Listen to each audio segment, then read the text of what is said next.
Yeah.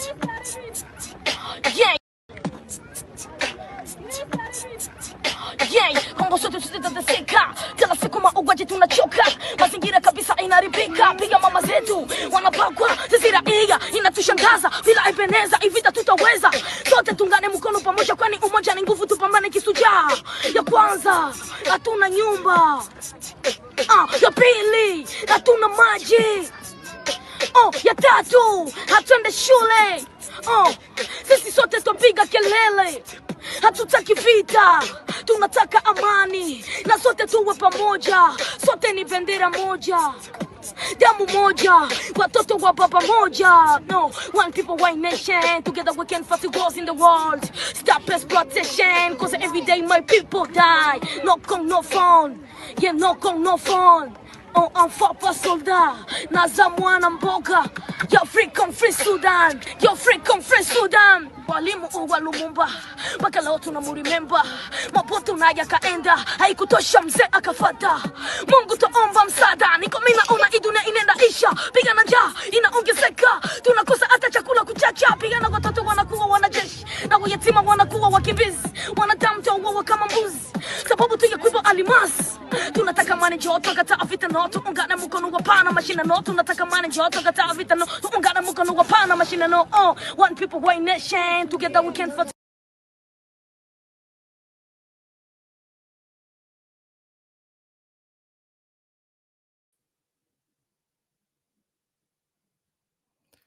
Congo Crisis Explained, M23 Rebels, Mineral Profiteers, and AES Updates. Welcome to This Month in Africa, a collaborative effort between African Stream and Authentic African, where we break down this month's breaking news and its impact on Pan-Africanism and Africa's independence. Today, we delve into the ongoing crisis in the Democratic Republic of Congo and give you key updates from the Alliance of Sahel States. I'm Joe Hotagua, founder of Authentic African and co-host of This Week in Africa. And my goal is to help people visit, move, and invest in the continent of Africa. With that, I will turn it over to my co-host to do her introduction. Greetings. I'm happy to be back. My name is Inem Richardson. I am a journalist with African Stream. Unfortunately, one of the most censored medias on the internet, but we're still here. We're out here. So please make sure that you continue to follow us. We have some links to our videos in the description. I am also an organizer with the All African People's Revolutionary Party, AAPRP, and I am also a member of the Thomas Sankara Center for African Liberation and Unity, based in Ouagadougou, Burkina Faso, where I am based, where I live. We're super excited. We have a special guest on today, so let's pass it to her. Yes. I could do a quick intro before she does her own intro. I do want to just mention, we're excited to have Ekila Bofunda on. She's a Pan-Africanist Congolese journalist and a spokesperson for the international organization Urgences Panafricanists. She is also a children's book author and a producer of the children's animated series focused on Pan-African history and values. So with that, do you want to do a quick introduction yourself, Ekila? Oh, you're on mute.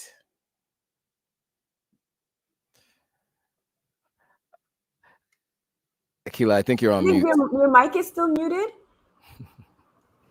Thank you for having me. Sorry for that. Absolutely. I'm very happy to be, your guest for this restart of the show. And so I'm a journalist. I'm Congolese, and now I'm in political exile from my country. 1 year ago, I was forced to leave my country, but so now I continue this fight. I'm the spokesperson, the international spokesperson for Urgences Panafricanistes in French. That's the organization of Kémy Séba, and I'm very happy to be here to talk about Congo, because it's it's a crisis that all the Pan-Africanists, the diaspora should understand deeply.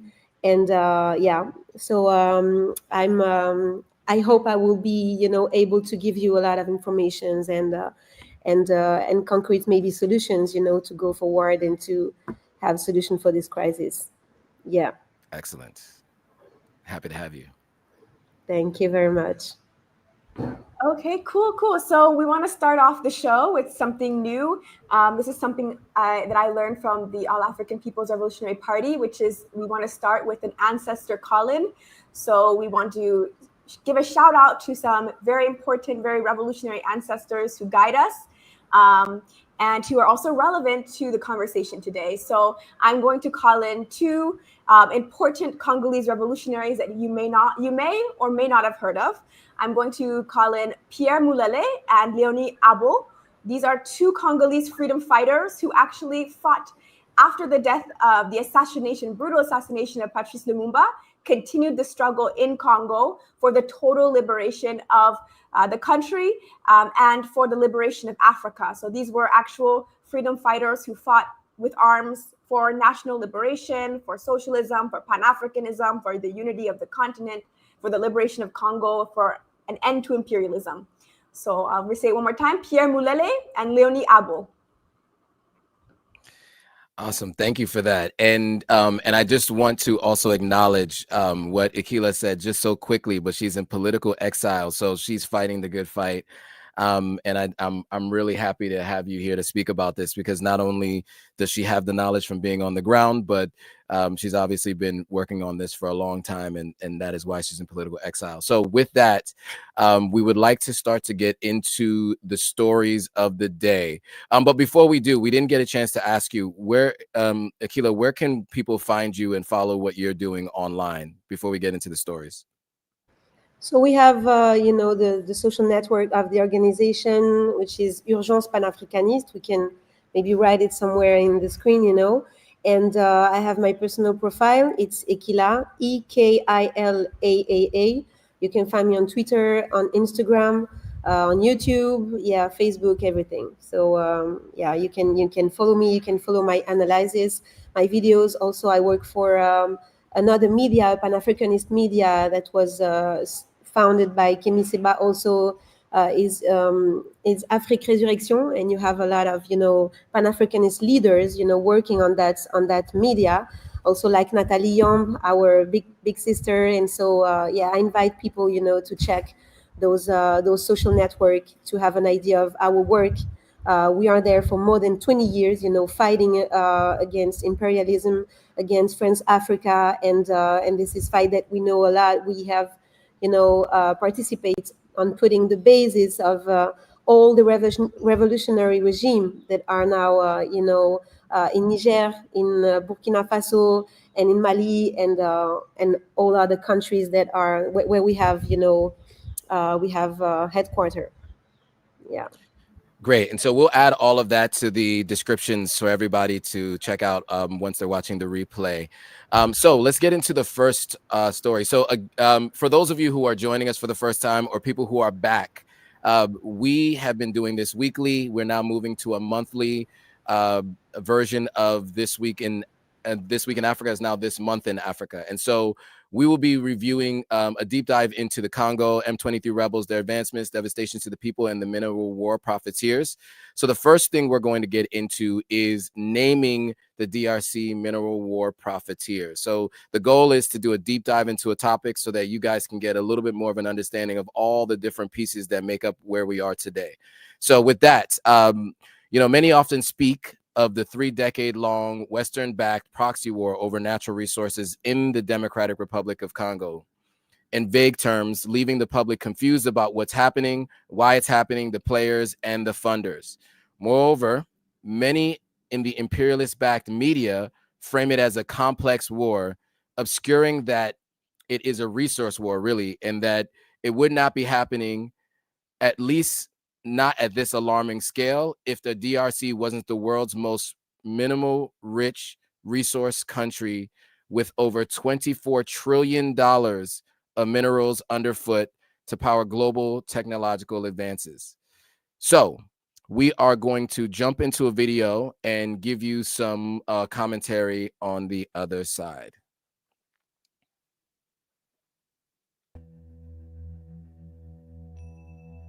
A range of beneficiaries. You have the neighboring countries and their elites, Paul Kagame, and Yoweri Museveni, Rwanda and Uganda. You have multinational corporations. We're talking about mining companies at the bottom of the supply chain, the Glencores, the Ivanhoes. We're talking about, tech companies at the top of the supply chain, the Apples and the Tesla and the Dells and the Microsoft. We're talking about multilateral institutions like the World Bank, International Monetary Fund. The World Bank wrote the mining laws for the Congo, right? Because it's a weak country, weak leadership coming out of war.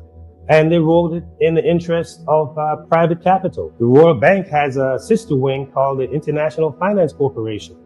But the International Finance Corporation was invested in mines in the Congo. And then, of course, you also have the local elites, the ones who are making $20,000 right now, $20,000, $30,000 a month, while the average Congolese lives on like $2.15 a day. And that's actually about 70% of the population. So you have a coterie and a complex of institutions, individuals benefiting from Congo's weakness, from the colonial infrastructure that's still very much in place. And probably chief among them is Dan Gertler, right? The Israeli billionaire. He became a billionaire off the Congo, first having a monopoly of the diamond sector, then moving into, the mineral sector with his compatriot, Benny Steinmetz. Both Benny Steinmetz and Dan Gertler at one point, they owned a company called Nicanor. And they had concessions and they took it to the London Stock Exchange, the alternative investment market, in a public offering. At the time, the public offering was one of the largest on the alternative investment market. And their company was valued at over $1 billion, which at that time, around 2008 or so, was more than the Congolese budget. You have individuals and then all the marketing firms and all the agencies that are handling the taking of companies public, like you see, with Nicanor.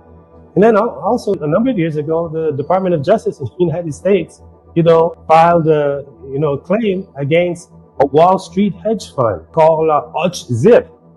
They renamed themselves to Sculpture, but they fined them for hundreds of millions of dollars for corrupt practices in the Congo and Africa.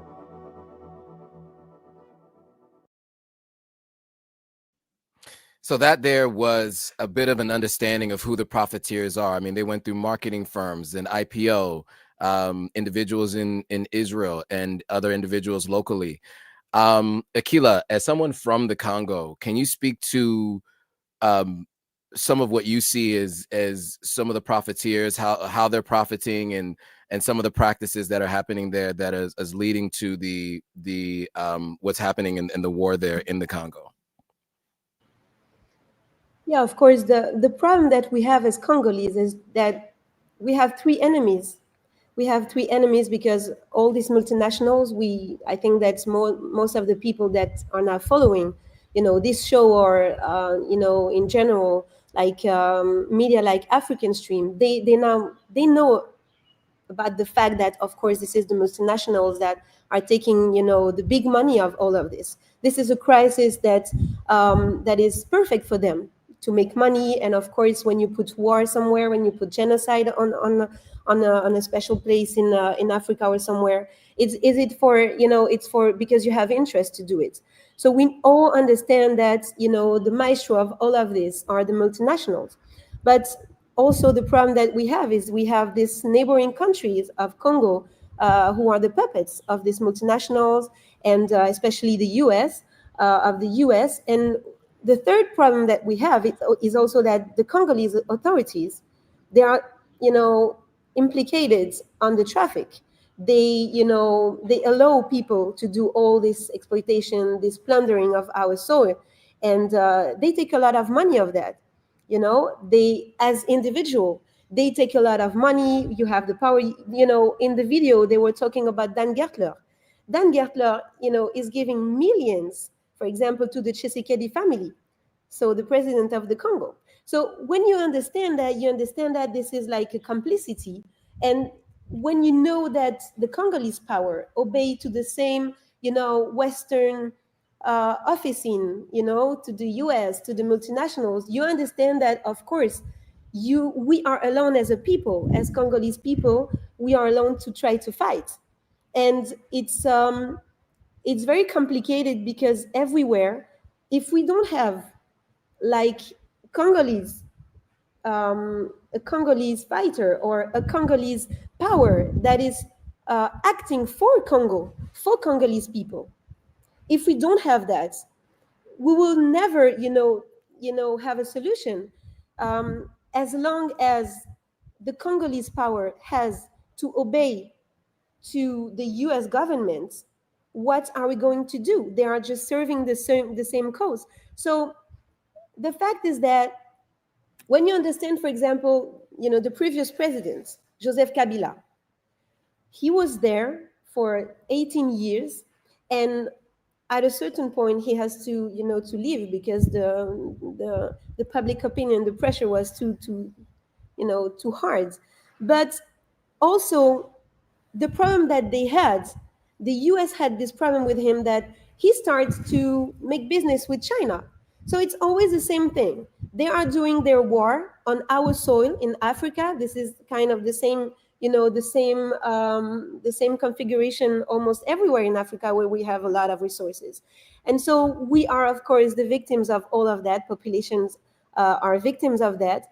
And so they put another president. It was another puppet. We all know that, this election in 2018, it was not really elections. It was a deal between Kabila and Tshisekedi. But very quickly, U.S. helped Tshisekedi to organize, the leaving of Kabila from all.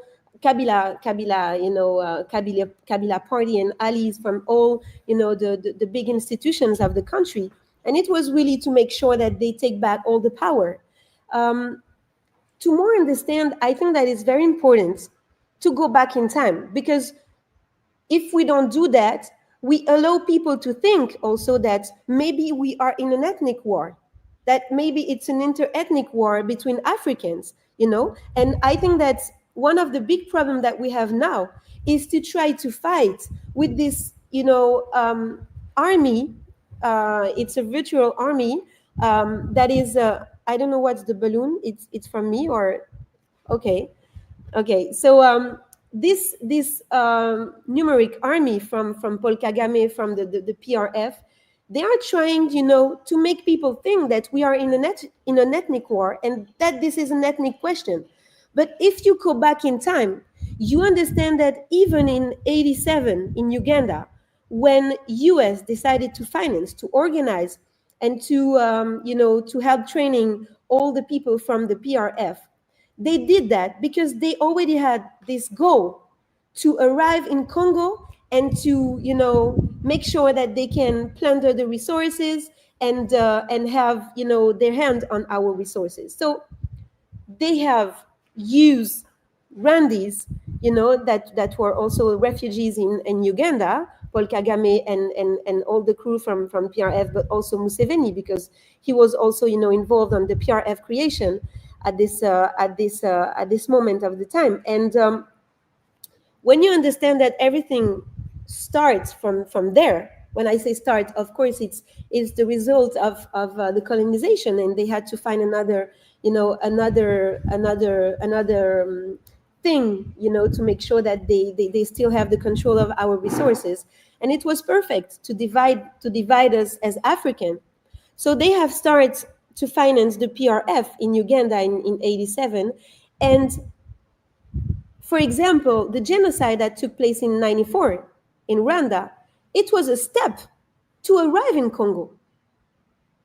When you understand that, and it's very complex to talk about that, because for people in Rwanda, we are close, of course, of Rwanda, Rwandan population. We make the difference very clearly. All the activists, the Congolese activists, they make a difference between the regime, of course, and the population of Rwanda. The population of Rwanda, they think that Paul Kagame are their savior, that he has stopped the genocide, which is not the case, because who did the attack on Habyarimana's plane in 94? Because it was, this event launched the genocide in 94. And when you understand that it is not for ethnic reason, but to arrive in Congo to take the resources, you can understand and maybe have a better analysis of everything. Western forces, Western country, they have used the ethnic division to make all this chaos. So in 94, when this plane was attacked, they knew it was, it's going to be the beginning of this genocide. And what people don't talk about is the fact that, of course, you had Tutsi that were killed by Hutu, but you also had Tutsi killed by Tutsi, and you also had, Hutu that were killing Hutus, and also you had Tuas that were killing. They don't even exist anymore. I mean, they were like 3% of the population. They are not even there. And you have also this category of people that we never talk about. It's the Hutsi, who are, the mixing of Hutu and Tutsi, and they were the big part of the population. So when you understand also that the founder of the Interamwe who has made the genocide, who has perpetrated the genocide against the Tutsi in Rwanda in 94. But the founder of the Interamwe is also a Tutsi, Robert Kajuga. So when you understand that, and you understand all the mechanic, and you understand that the goal was to arrive in Congo for the resources, you understand more how we can start from 87, with the PRF creation, from in Uganda, then you go in Rwanda, and then you make all this happen to arrive in Rwanda. And this argument, very, used in the history of all the people of all the world, when you use the security argument, to arrive somewhere. Look right now what is happening in Congo. Rwanda is using the argument of FDLR, saying that they are, the Hutu, the person who perpetrated genocide when they arrive in Congo. They reorganize themselves as FDLR, and so now they are a threat for Rwanda, which is absolutely not true. When I ask people, from the PRF to let me know who are the FDLR, how much they are, where are their headquarters, what they are doing. They say that they are in the Congolese army, but who are there? Where? They cannot answer those questions, and it's just the perfect argument, that they can use also in the tripartite meetings in the Security Council. We always, we are always pressured with this argument of the FDLR that are supposed to be a threat, to Rwanda. But the reality is that you can make a link between how much we have, like, Rwandan comptoir of resources, the amount of Rwandan comptoir in DRC, and how much the resources are plundered, how much they are exporting as Rwanda country, as the country Rwanda, they export cobalt. For example, you can make, a strong link between that and between the increasing of the violence of M23 or other militias. And this is, this is factual. The fact that we are always talking about ethnicity as a threat, like the FDLR, they are threatening Rwanda. And so we have to be there as Rwandese. We have to be there to make sure that, they don't attack the country back. And this is, all of this is not, it is lie.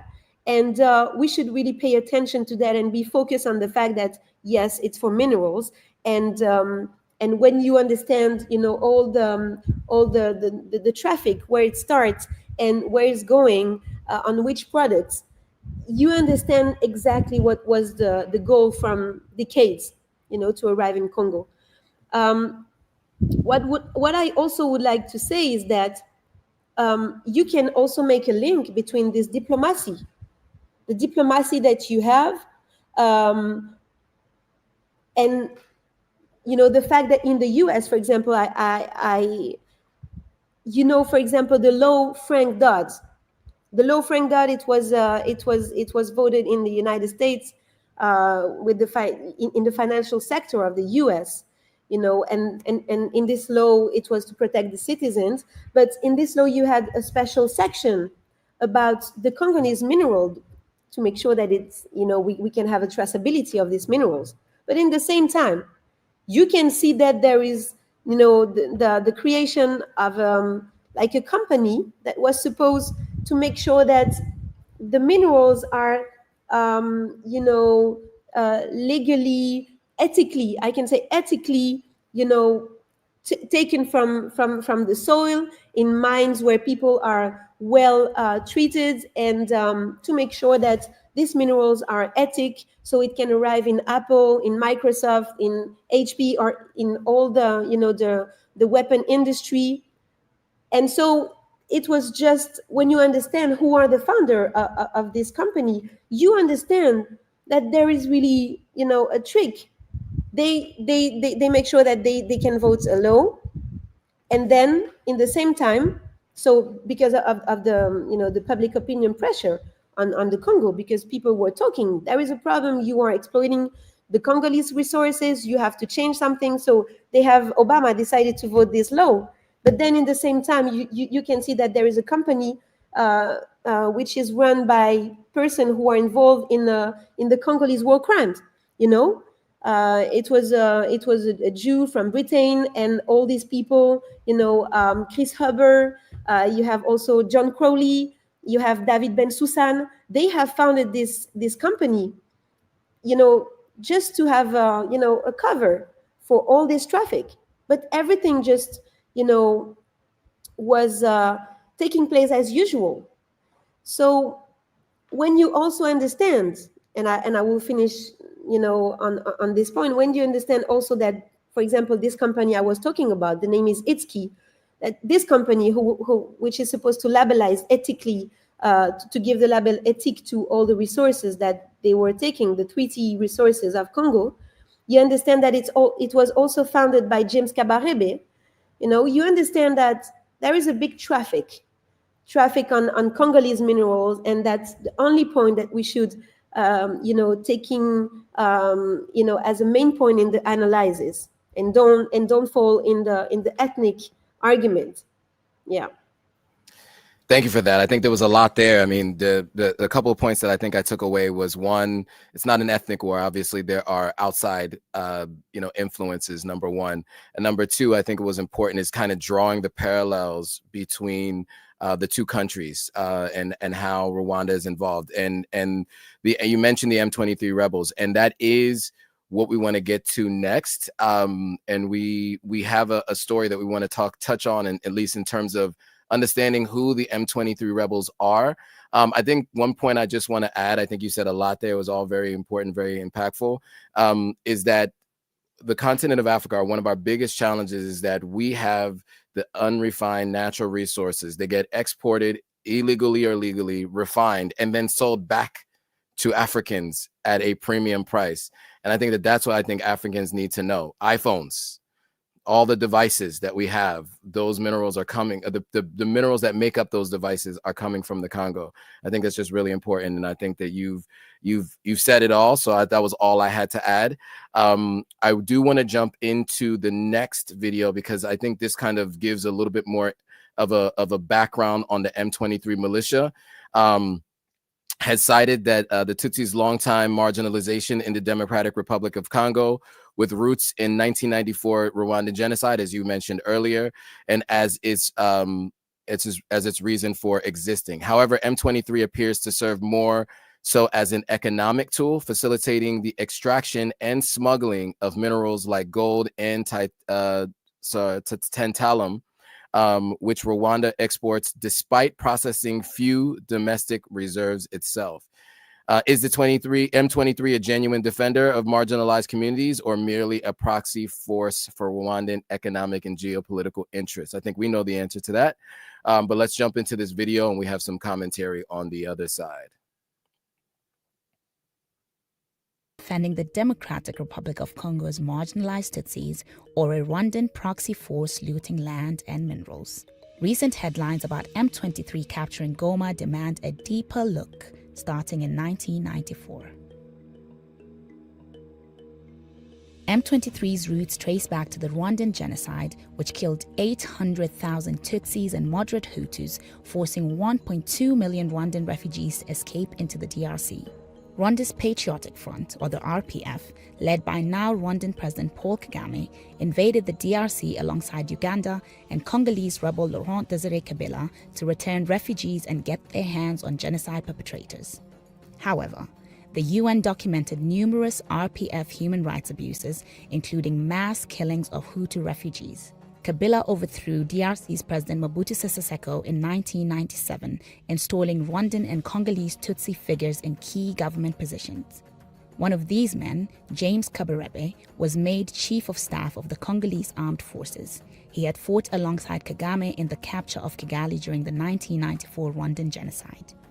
The 1997 war was also the first documented use of proxies by Rwanda. Here is Nyamwasa Kayumba, the Rwandan Army's Chief of Staff, explaining just how much Rwanda was involved. Toute l'idée était de réunir tous ces Zaïrois qui venaient d'endroits différents, avec des histoires différentes, et de trouver un moyen qu'ils fassent cause commune. On voulait essayer de les impliquer ensemble dans une sorte de mouvement politique organisé, capable d'articuler un programme et même de justifier la guerre qui commençait au Zaïre.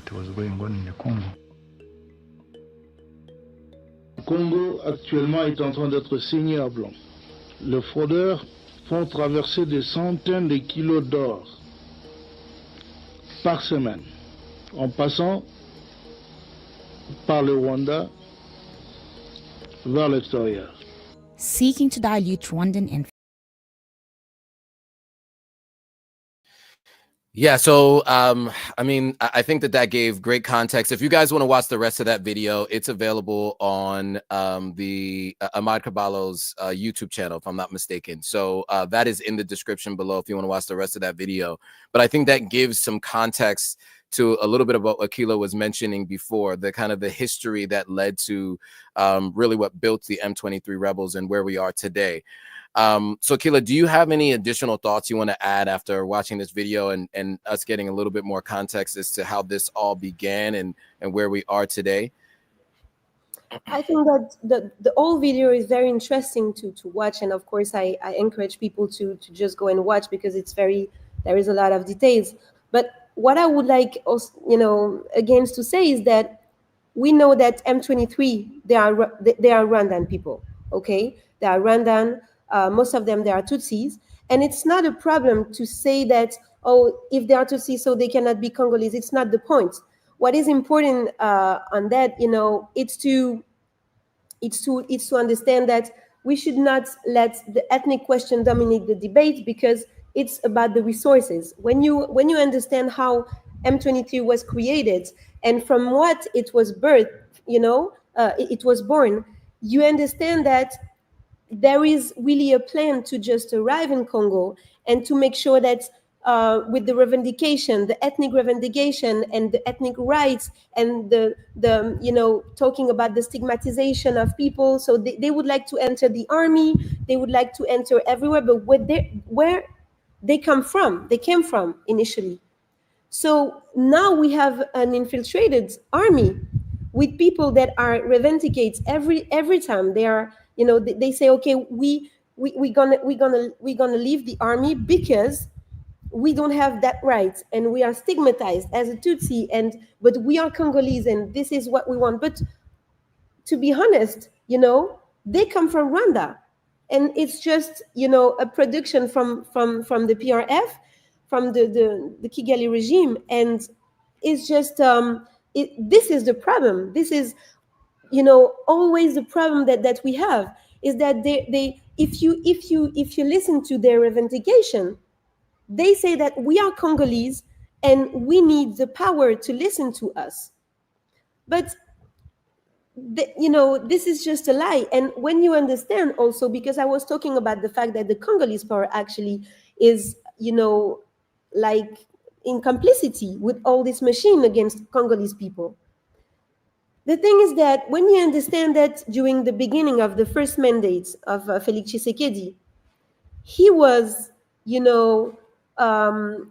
put all the M23 people in a hotel in Kinshasa, you know, just to make sure that they can have discussion, negotiations, and everything. Why now is that, you know, is that big a problem? Now it's a problem, but you knew from the beginning, because before you know, you was at the position of president, you were in the opposition.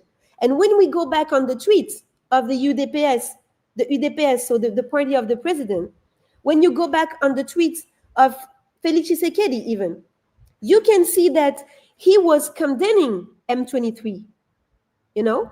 But now you change your mind and you understand that you have to sit with those people, because you understand that the Congolese power is also in complicity with all this traffic, you know.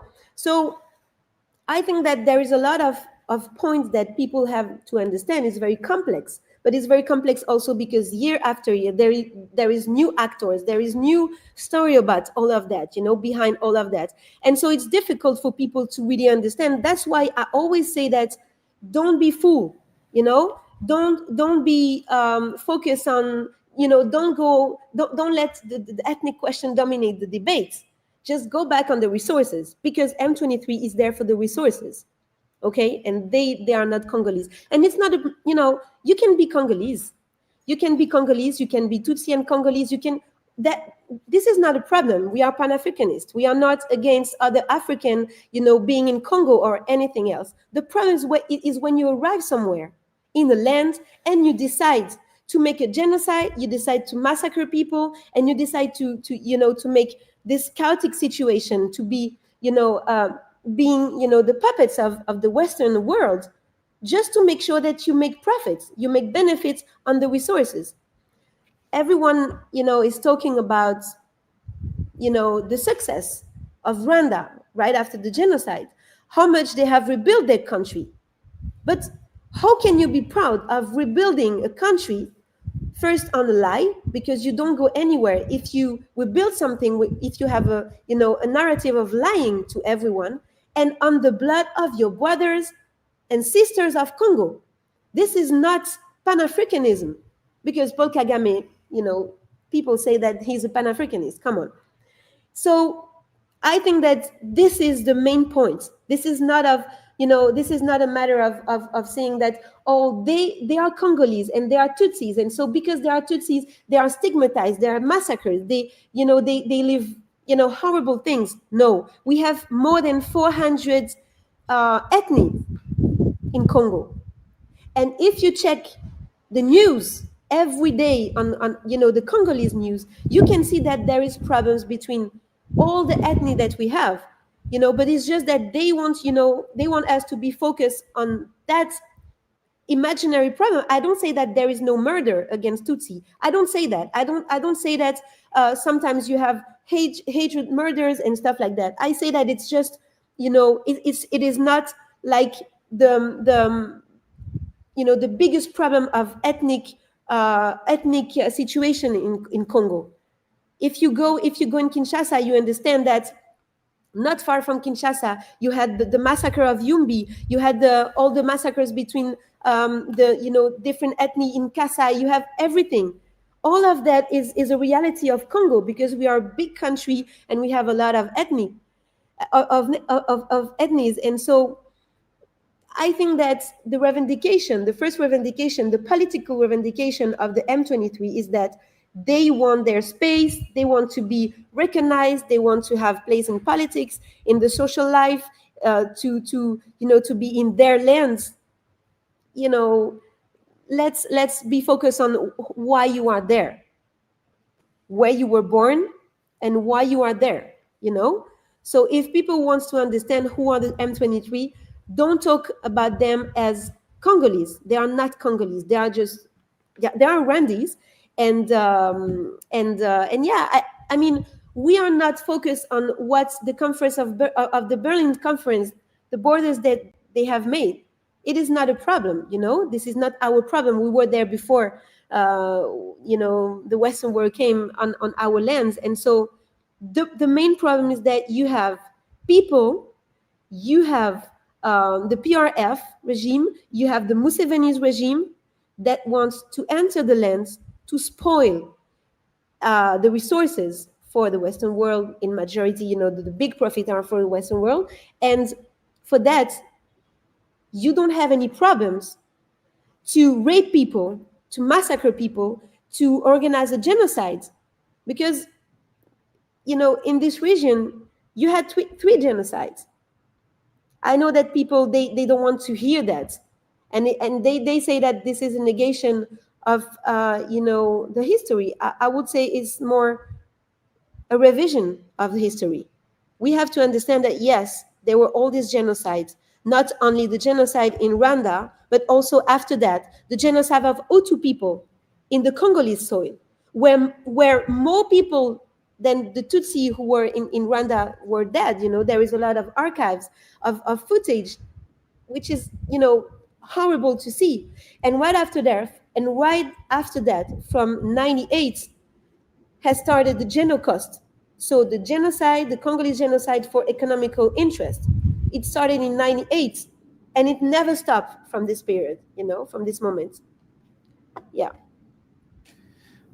Also much appreciated all the details and the context. I think that this is all really important and helpful for the folks, as we saw in some of the commentary. I think really disassociating it from the idea of this, the ethnic battles, and really it's about territory and financial gain.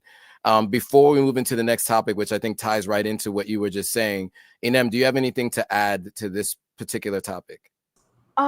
You know, I think Ekila covered this and is covering this so well. I mean, she's clearly an expert on this topic. I just want to highlight a couple of things that she said, and then, you know, maybe I can add a little perspective here.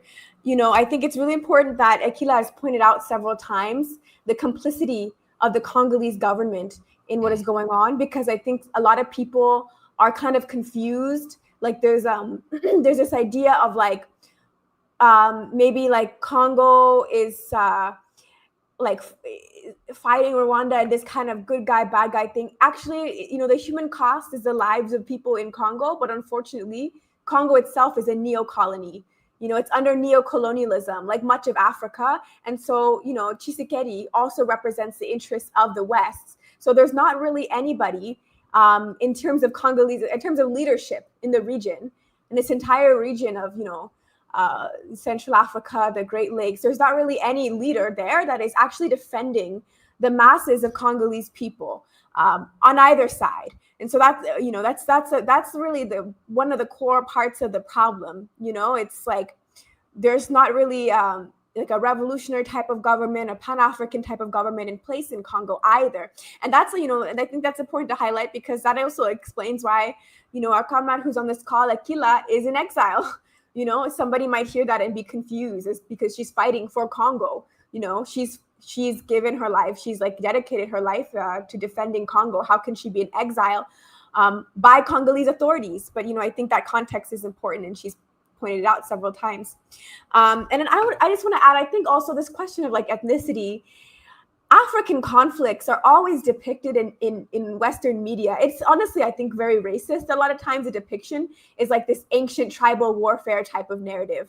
Like that's like how they like to kind of do this spin, like the Africans are always fighting each other. They're like tribal people, whatever. Like that's how the West depicts these things. And I think because of that, people think it's just so complex. It's so confusing. I don't know, you know, all of these different ethnic groups. I don't know who all the players are. And it's really not, it's never really like that. It's always about the resources. It's always about the wealth of Africa. I'll say like in the Sahel, I think this is a parallel that I think is interesting with Congo. It's the same thing here. They say it's like religion, right? Like it's the terrorists, and they frame it like it's some sort of religious war, but it's actually the same thing. It's the same people at the end who back the terrorists who are destroying the Sahel in terms of like their international backers on the world stage. It's the same people who are backing M23. And I think that the comparison is actually quite strong.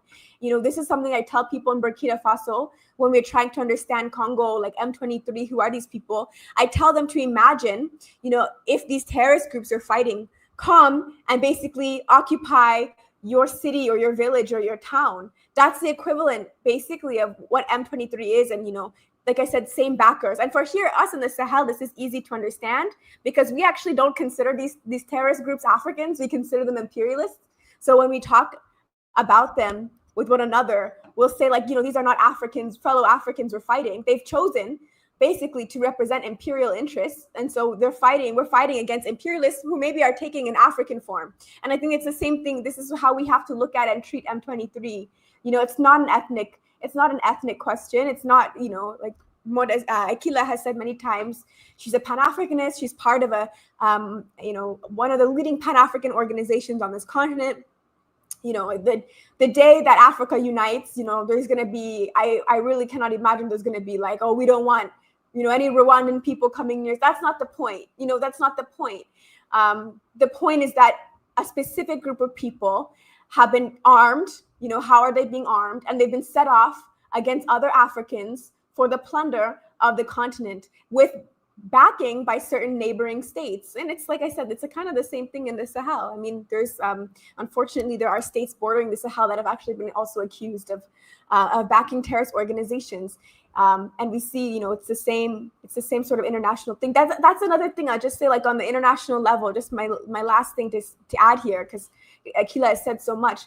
A lot of the times the way imperialists right now are wreaking havoc for African people around the world, it's not directly like in the 70s when the Portuguese were like on the ground in Africa fighting with arms against Africans. No, everything is like these proxy wars where they set Africans against each other and they back one side and they make it seem like it's just Africans fighting. It's what they do with M23. It's what they do in the Sahel. It's what they're doing in Haiti. It's the same thing. The Haitian gangs, the gangs in Haiti, the Africans are fighting each other in these gangs who are backing these gangs. So it's really, I see a strong parallel between the Sahel terrorists, M23, the Haitian gangs. They're all imperialist forces. It's just that, it's like the Europeans don't come here to fight us directly anymore, but it's the same thing. So I'll stop here. Well put by the both of you. Ekila, you have something else to add, please. Yeah, and I totally agree. And the fact also that you had Antonio Guterres, from the United Nations saying that, oh, but the M23, they have better, weapons, more sophisticated than us. It shows us a lot. They cannot just be, Congolese in the forest and have that type of, come on. It's absolutely not concrete. And also, it's confusing for people because they see Félix Tshisekedi saying that, blaming Rwanda and talking about Rwanda. So it's difficult for people to understand how, all of this can happen like this and how they are, in complicity with with all this traffic. But the fact is that, for example, when you have Africans saying that, but your president is not doing things. Okay, but when it was in Senegal, when it was Macky Sall in the power, you never had, the idea of saying that Macky Sall is the population. That's the same for Congo. We are absolutely not the president and the power, so you have to make the difference because it was not a president elected by the people that is there to protect the interest of the people. Absolutely not. He's just there. And the difference between Félix Tshisekedi and Joseph Kabila is that Félix Tshisekedi probably now he knows a little bit more, but at first he was so lost on all the strategical interest and everything, it was so complicated for him to really understand everything, all the, under the cards situation, and yeah, so it's very interesting because also we cannot count, for example, like in Niger, Burkina, or Mali, in a strong army, that maybe can take the power, because this army is infiltrated. When you understand who is James Kabarebe, who were, the chief of the head of how do you say that, Inem? The head of the staff, the head of the army. He was the head of the army in Rwanda, in Congo. We have an army so much infiltrated that we cannot even count on this army to make something. But the reality is that we need to find a solution, and to be a power, military power, a dissuasive military power. So yeah, if we seek for solution, I mean, of course, we are not just there, to explain the situation, but also as an organization, we also have to, to suggest solution and to give, idea of what we can do, what we should do. And I think that diplomacy and negotiations will never help Congo to, be out of all this crisis. Because as long as we decide to keep these territories, these lands where we have all of this, these minerals, these resources, if we would like to keep these resources, we have to be a strong military power.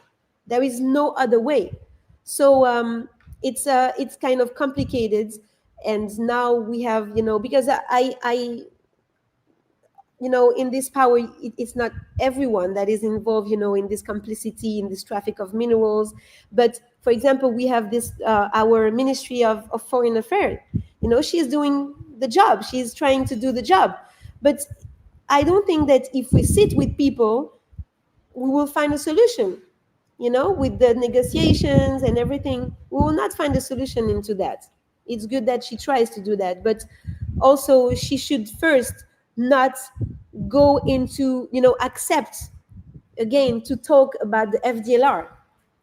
Because for the people who is, who are now connected to this show, as Africans, as Pan-Africanists, as people from diaspora, to understand well, they will also be, in front of all this argument of FDLR. So they will be just lost, saying that, oh, but Congolese government is protecting, the genocide, the genocidaire from the Hutu genocidaire that are hide in the forest, in the Congolese forest. It's not true. They are not there anymore. They are not a threat. So the fact that our governments also accept to sit and to talk on the negotiation, on the meeting, to accept to put this point of the FDLR, imaginary threat, is something that is blocking us from going, forward on this problematic. Very well put. I think you both summed it up nicely, and I think that the main theme I hear here in this particular segment is it's a proxy war, right? These are foreign bodies that are now who were considered Africans, now I would say, as you mentioned, imperialist, right? So they may look like us, but they are imperialist. All right. So on that note, we've talked a little bit about who the M23 rebels are. I think we do want to talk about some of the land that they've now taken. So this is going to be in 3 parts, and we'll put some things up on the screen so that you guys can kind of follow along with us. So we'll start with the fresh gains that they had made at the end of last year and where they were going. So as Inem is putting that up on the screen there, so this is where so M23 were making further gains in eastern DRC. The Rwanda-backed militia had its sights on Walikale, an important mining town located 235 kilometers north of Goma, which was obviously the capital of the northern province. And so on the 9th of March, that group captured a couple of different areas, and this is all last year. Meanwhile, there was a $5 million reward that was set as a bounty for M23 figures, and folks from the Congo River Alliance, a military political coalition that includes M23 and previously served as the head of the DRC Independent National Electoral Commission, are M23's president and military chief, respectively. And all 3 of the people that are on this list were tried in absentia because they weren't able to be there for the court cases because they're, they're not available because they're in the process of this war, and they were sentenced to death in August of last year. And so I'll speak a little bit to the offer. So the DRC is offering $4 million reward for information that leads to the arrest of the accomplices of those 3 men and other individuals being sought, as stated by the Congolese Justice Ministry. In mid-December of 2024, peace negotiations began between Rwandan President Paul Kagame and DRC President, which had been due to take place earlier in the year. They were called off. M23 launched a rapid new offensive last year, successfully seizing a few different areas near major capitals and provinces, along with numerous towns in areas rich in minerals. So since resuming those hostilities after nearly 10 years of intermittent attacks, M23 had taken control of key locations that are hubs for coltan, essential for smartphone manufacturing, as well as other areas all over the Congo. So since January of last year, 7,000 people, and that number has gone up significantly, had lost their lives due to the ongoing conflict. And so that is why there was this reward put for these three individuals. I will say there was an update at the end of last year with such sanctions and a bounty placed on the rebel leaders by Congo's government. They responded, "We will fight like people who got nothing to lose in order to secure the future of our country." That was their terminology and their words. So that is the bounty there. So moving on now to how far the M23 has further gone into the DRC. So they actually did. Let me just go back and just read it. So the Rwandan and Uganda-backed M23 militia defied calls for a ceasefire from Democratic Republic of Congo president, instead capturing Walikale, a key mining hub in the northern province, on the 19th of March this year, just a day after peace talks in Doha, Qatar. Walikale, rich in tin and large gold mines, is home to about 15,000 residents and is approximately 125 kilometers west of Goma, the largest city in eastern DRC. Since reemerging in 2021, M23's capture of Walikale marks its westernmost advance into DRC. Reports indicate that the M23 now controls a road that links the provinces in the eastern part of the country, effectively isolating the army's positions and bringing the group within 444 kilometers of Kinshasa,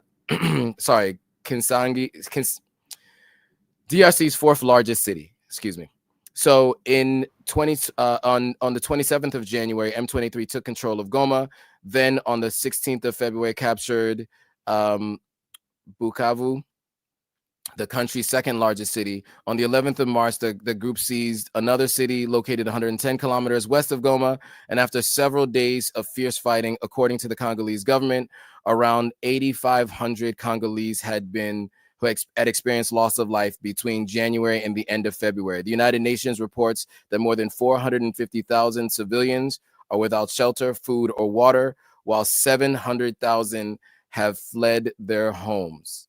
Angola attempted to broker direct negotiations between the DRC and M23 on Tuesday of last week. However, M23 withdrew from the talks on Monday of last week, or Monday of, last Monday, citing European Union for imposing sanctions against some of its leaders. So there was a lot there in terms of the movement of the M23 rebels. I want to throw it back to you, Ekila, to speak to the devastation in the country as the M23 rebels are advancing, and to speak to some of the cities that they are capturing. For those of us who are outside of the Congo and don't know how important these cities are, and what their importance is in terms of mining towns and the people that are living there, what has this been like for those people as the M23 continue to advance within the country? Yeah, it's dramatic, and we have a lot of people that are raped. We have a lot of people that are contacting us to explain us everything that is happening right now in Bukavu, in Goma, in key cities, as you say. Then when you know the map of Congo, you understand how much they are organized and strategic, because they don't just take the country from one part. They are just going from different ways. So they have started, and this is also a point that is showing us how much also the Congolese government is not really focused on the population, because we have started, as the civil society, we have started to be in the street and to denounce in May 22. In May 22, when they enter Bunagana, they have started to enter this city. This city is a very strategic city because every day you have a lot of resources, passing by this city. It's at the border with Uganda. And when this city was taken by the M23, it was crazy for us because we knew that it was, the beginning of something. But if you saw in the public opinion, in the media, in Kinshasa, they never talk about it. It was like, okay, Bunagana, they don't care about it. And May 22, it was 3 years ago. So we have been in the street from this moment. Every 2 weeks, every week, we were in the street. We were,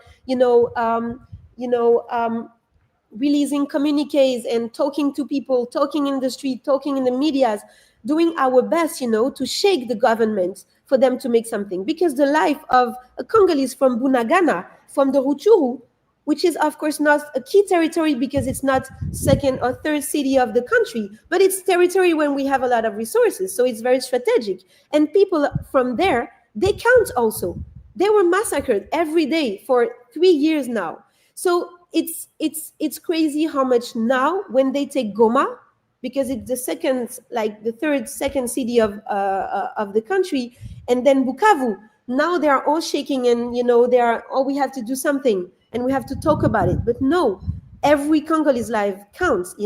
We have the reports of a lot of rape. I used to work with Dr. Mukwege, the Nobel Peace Prize, who is working to help all these women having surgery and having a new life after rape as a weapon of war, used as a weapon of war. And when I talk to my, former colleagues, we have like very, very bad news of people who were raped for now 3 years. And of course, in Goma, you have a lot of people that are massacred, that are killed. We have this number, this amount of 7,000 in 1 month, people that who were killed in Goma and then in Bukavu. This is a reality. And so yes, they are now in Walikale. And when you understand where is Walikale in the country, and the history of all the rebellion that took place in the country in history, you understand. And if they are in Walikale, it means that they come back from Bukavu, but they don't really come back. They just go forward. But we are all now focused on Walikale because it's like they were in Goma and then Bukavu, and then they go back in Walikale to go in Kisangani. And Kisangani is a very strategic and important city of the country. It say that if you have Kisangani, you have almost the whole country. So we are all shaking because we understand that they are just going forward. They don't care about the negotiation, the laissez-le-feu, the ceasefire and everything. They don't really care about that. They are just progressing, But the problem is that how can you be a president? You can organize the game, the Francophonie games, the Olympic games, all this stuff, all this, to divert people, to make people enjoy in the rest of the country. You can organize even elections, but you have people suffering from the occupation of the country. We don't have anymore the same Congo than before. They are all saying, yes, the country will never lose 1 kilometer, but it's already the case for 3 years. Where are you? What are you focused on? You think that if they don't have Kinshasa, they don't have anything. And also something that I would like to say to people to make them understand, for example, why you have footage, you have videos of these people that are welcoming the AFC and the M23 like this in the key city. It's just that, first of all, it's they make sure that they put people and they say, okay, now record, just go. We received a video where they have started to record before they say, just go. You can now say welcome and everything. I don't know if I'm clear, but also you have people that are, it's not the first time that they live in the fear. You have to understand that all the families in South and North Kivu and Ituri, they have lived massacres. They have lived different conflicts. They have lived the genocide. They have lived, the rape as a weapon of war. So all the family, they have someone who were raped in this context of war. It's like they know that the Congolese government will not protect us. So they just have, to be there and to accept something. And this is also a problem that we have, is that, they have killed all the big resistance of the country. We don't really have like models that are, put in highlights in our history. So, you have a lot of Congolese that are just accepting things, accepting the situation. And, they see that, oh, the government would not help us. They are not with us. So let's just accept that to don't be killed, So it's very complicated for people to revendicate, to denounce, and to resist.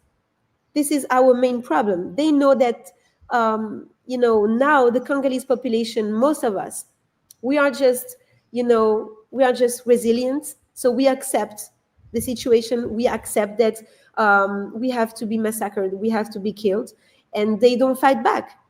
So because they don't have the army with us most of the time, the army is very, very infiltrated. I'm one of the person who is not really defending the army and not saying that, oh, everyone behind the army. No, I know that this army has to be reformed very deeply, because at every function you have people who are implicated, who are involved.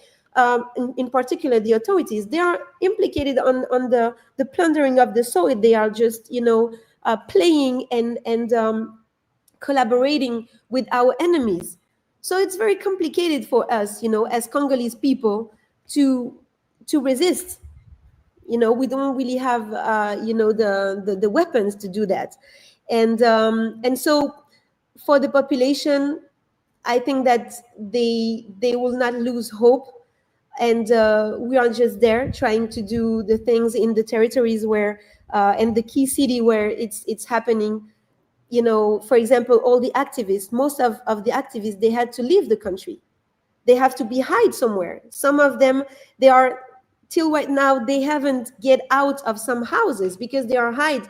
They cannot go out. We have seen, for example, Delcat, Idengo, the singer, who was, a very strong activist from one of the main civil society movement, La Lucha.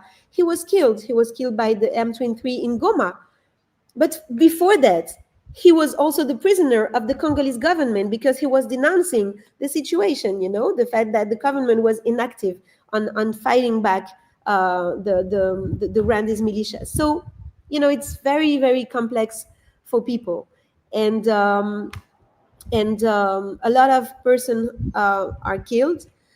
It's not a liberation at all for those who think that maybe, the footage and the reports or the paper or the intervention of the PRF people. And so the fact that they advance, they take some cities like Walikale, make us think that what are they going to do after that? Because if they arrive in Kisangani, it's another step, very, very dangerous for the country. Very dangerous. Yeah. Very well put. And you spoke a lot about the human cost, and I think that's really important to understand how the people on the ground are in fear of lives, are losing lives, and are devastated and changed forever and forever impacted by what is happening by these proxy wars and imperialist armies. Before we move into the next section on the AES, Inem, do you have any final thoughts on the Congo? And then I'll also throw it back to you, Ekila, if you have any final thoughts on the Congo. Yeah, I think seeing the map of the advancements of M23, it's easy to we hear about M23, but I wonder the extent to which we grasp what it means, for people's lives. And I think Ekila did a great job of breaking it down. M23 for all intents and purposes, is basically it's a terrorist organization. I mean, we don't hear the term used, but that's what it is. It uses violence and brute force against civilians in order to impose their rule. And so, I know people who are in Goma who are scared for their lives right now and who are trying to figure out a way out. And it's a hard situation. And I think even the question of like, well, what about these like small villages and towns and like, kind of like, why does it matter? If I'm going to be honest, if there was some sort of like terrorist occupation of any small town in the US or the UK or France, whatever the size, nobody would be like, why does it matter? I mean, there's people who live there and who are living basically under the fear of this violence. There was an interesting question here. I'll put it up. Like, what is the end game for M23 and how is it worse or better than what is currently running in Congo? And if I could just try to answer that, I'm sure Ekila could give a better answer than I could. But, M23, they're plundering Congolese resources. They're smuggling it through Rwanda, through Uganda, and other proxy states to, largely Western, industrialized capitalist countries.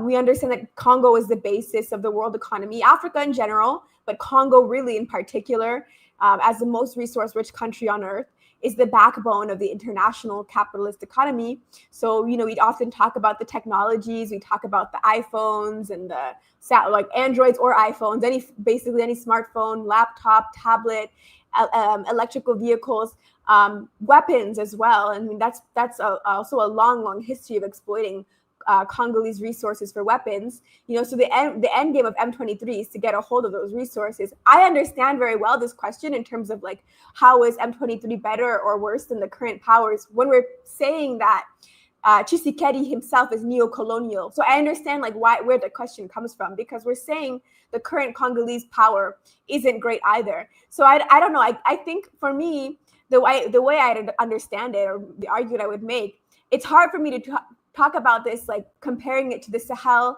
the AES countries right now, because we have really honestly wonderful and revolutionary leadership. But to give another example, Bola Tinubu in Nigeria is a neo-colonial leader. He listens to what the West wants out of him. He is a reactionary leader. He is not somebody who is for the people. He exploits the people, and Nigerian people have suffered tremendously economically under Bola Tinubu. But with that being said, if Boko Haram was to start, taking a hold and occupying multiple Nigerian cities, it would be worse. I mean, it would just, in terms of like the immediate violence that people would be met with, it would be worse. And so it's kind of choosing between something that is bad and in a way worse. And so, the solution is not to defend Tshisekedi as an individual. It's not to, defend Congo's current sort of political elites or, the current Congolese government that doesn't represent the interests of the people. But it's also not to swing to the other side and say, M23, just because, I'm not accusing this commenter of this, but other people on the internet have kind of said, well, if Tshisekedi is so bad, then maybe M23 isn't as bad or something. That's not the point either. I think the point is really that Congo needs to have revolutionary change. And I think it needs to be something where the powers in place are listening to the people, directed by the people, like what we see in the AES. This is, when we think about the people in Congo who have represented the interests of the people, like a Lumumba, for example, the whole point is that they were working in the interests of the Congolese people. That's what Congo needs. So it's not really, I think we have to get out of the idea of like a good guy, bad guy type of thing, when both of the solutions right now under like Tshisekedi versus M23 are both terrible. But with that being said, M23, advancing is still, going to be, in terms of direct violence, worse for the lives of Congolese people in the immediate future than their lives currently are. That's my, best answer to that question. Excellent. Appreciate that. And then, and so Ekila, do you have any final thoughts on the Congo before we move into some of the AES updates? What I would like to add for people to understand is also that, it's not only Rwanda who is proxy. for the Western world, but also Uganda. We have talked about it, and also if you understand how much they arrive in the country and they occupied different region of the country. You have also Museveni's son, who is I don't know if you have seen his tweets, but you have to have a look on his tweets, and he's also attacking and entering the country by another part, by Ituri province. And so when we talk about what could happen with the M23 going approaching the capital, it's like you have different scenarios that are possible, because probably they would like to make pressure for Tshisekedi to to negotiate, but to put him in a position of weakness, which is already the case. But in the same time, they are just putting a lot of different elements to put us in confusion. Inem just said it. So of course immediately we are thinking about the lives of Congolese, but also we have to see the big picture of everything. And she's right when she says that we need a revolutionary action for this country. We need to change everything. We need to change the institution, to reform everything. Because if we continue like that, we will always be, just a place when you can come, put the KO and take the resources, and they don't care about Congolese people. But it's just, the world's big functionment, the big world system, of oppression. They just do that everywhere. So we have to, we have to be strong. And what I said, because I was in Burkina Faso a few weeks ago, and I had the chance, to meet someone from the government, a minister, and he agreed with the fact that we cannot find, a solution in the negotiation. That for the Congo, we really need, to have a strong power to fight back. And as we don't have the army, as it is infiltrated, it's complicated. But in the same time, we have to understand that there is a place for Pan-Africanism, because if we have everything that we need, because we, people, they are, very prompt to blame the citizens everywhere in the world, they are using phones.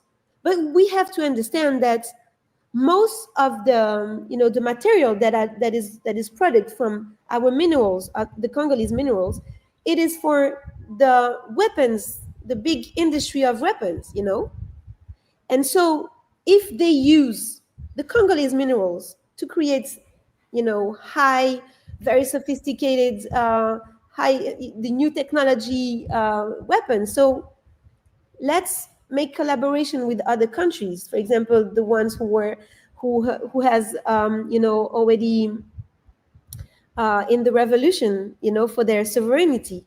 And we know that the AES countries are the best for that. And we should just collaborate.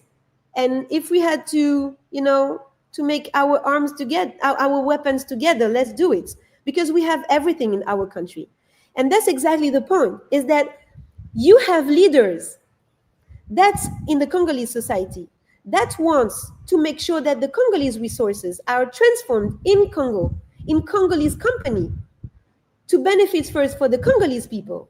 But all of that, all of these people, they cannot even enter the course to be, candidates for the election or something like that, because they know that it would just be the end of everything. If we are strong, if we are a power, it's the end of everything for them. Because we have everything. Everything that the world is looking for is in Congo. I don't know why, but it's like that. So if we decide to keep that, we have to fight to have peace and, to make sure that people can live in dignity. So it's a fight of probably minimum 2 generations, and Lumumba, because we don't start anything.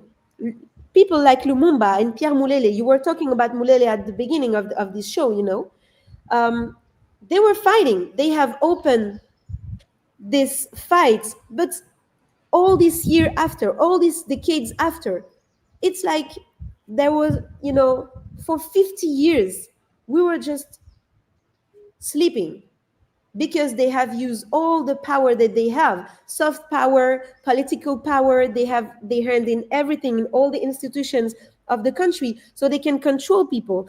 They can just make sure that there is a repression on all the civil society that is, in this ideology of Pan-Africanism, of sovereignty.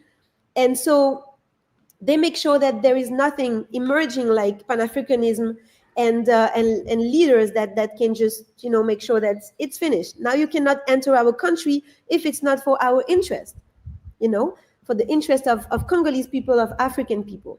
And so this is because I like the fact that we can also talk about solutions. There is solution. We have everything on our soil to make sure that we are powered. And we have, of course, brains everywhere. Congolese are so smart, intelligent. We can make something, and we can make something together. But the machine can continue after what Lumumba and Mulele and all this resistance, who we cannot even talk about them because we don't even know their name. They were killed, at the beginning of their fight. But they have opened the door, and now we just have to continue that. If we don't take the lead to continue that, we cannot make sure that one day the generations, the Congolese, the young Congolese, live in a peaceful country. So we have to be strong. Very well put. I think that was great. And so, we appreciate you being on and giving your insights as it pertains to the Congo. So we now want to shift gears a bit to the AES update. So as Inem has alluded to, there is something to look forward to on the continent, and I think the AES is an example for all of us to follow and to look towards.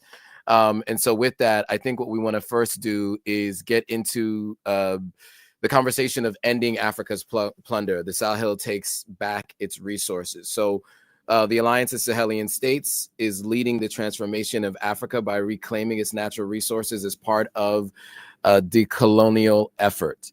Burkina Faso and Mali have long relied on gold mining as the backbone of their economies. In Niger, uranium mining has driven their economy.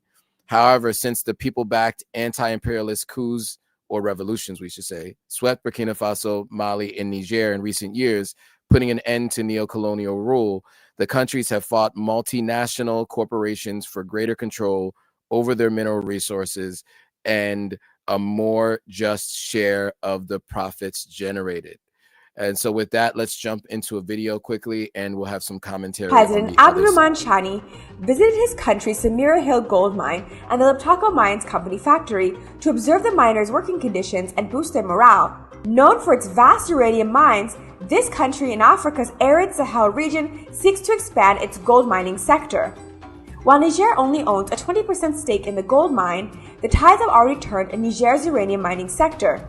In 2024, the government nationalized the Imararan and Somer uranium mines, ending the domination of the French-owned mining giant Orano. This battle over control of the Sahel's natural resources mirrors what's happening in Niger's neighbors, Burkina Faso and Mali. In 2022, weeks before President Ibrahim Traoré came to power, a Burkina Faso court found 2 executives of the Canadian mining company Trevali guilty of manslaughter after the Percoa mine flooded, killing 8 workers. Consequently, a court ordered the mine's operations to be liquidated. After Traoré took power, Burkina Faso withdrew mining licenses for the Guiro, Yao, and Kasaka mines, liquidating Canadian company Trevali's subsidiary, Nantou Mining Company. Then, in 2024, Burkina Faso nationalized 2 more gold mines, Bungu and Wangyon, formerly owned in part by London-listed Endeavour Mining. On a similar note, Mali has been battling mining companies. The South Africa-based Anglo-American company, Australia-based Resolute Mining, and Canada-based Barrick Gold. Mali has demanded that they pay taxes. Resolute finally agreed to pay $160 million, and Barrick Gold is coughing up $438 million. The Alliance of Sahel States, AES, that ousted Western-aligned leaders a few years ago, has been decolonizing the territory.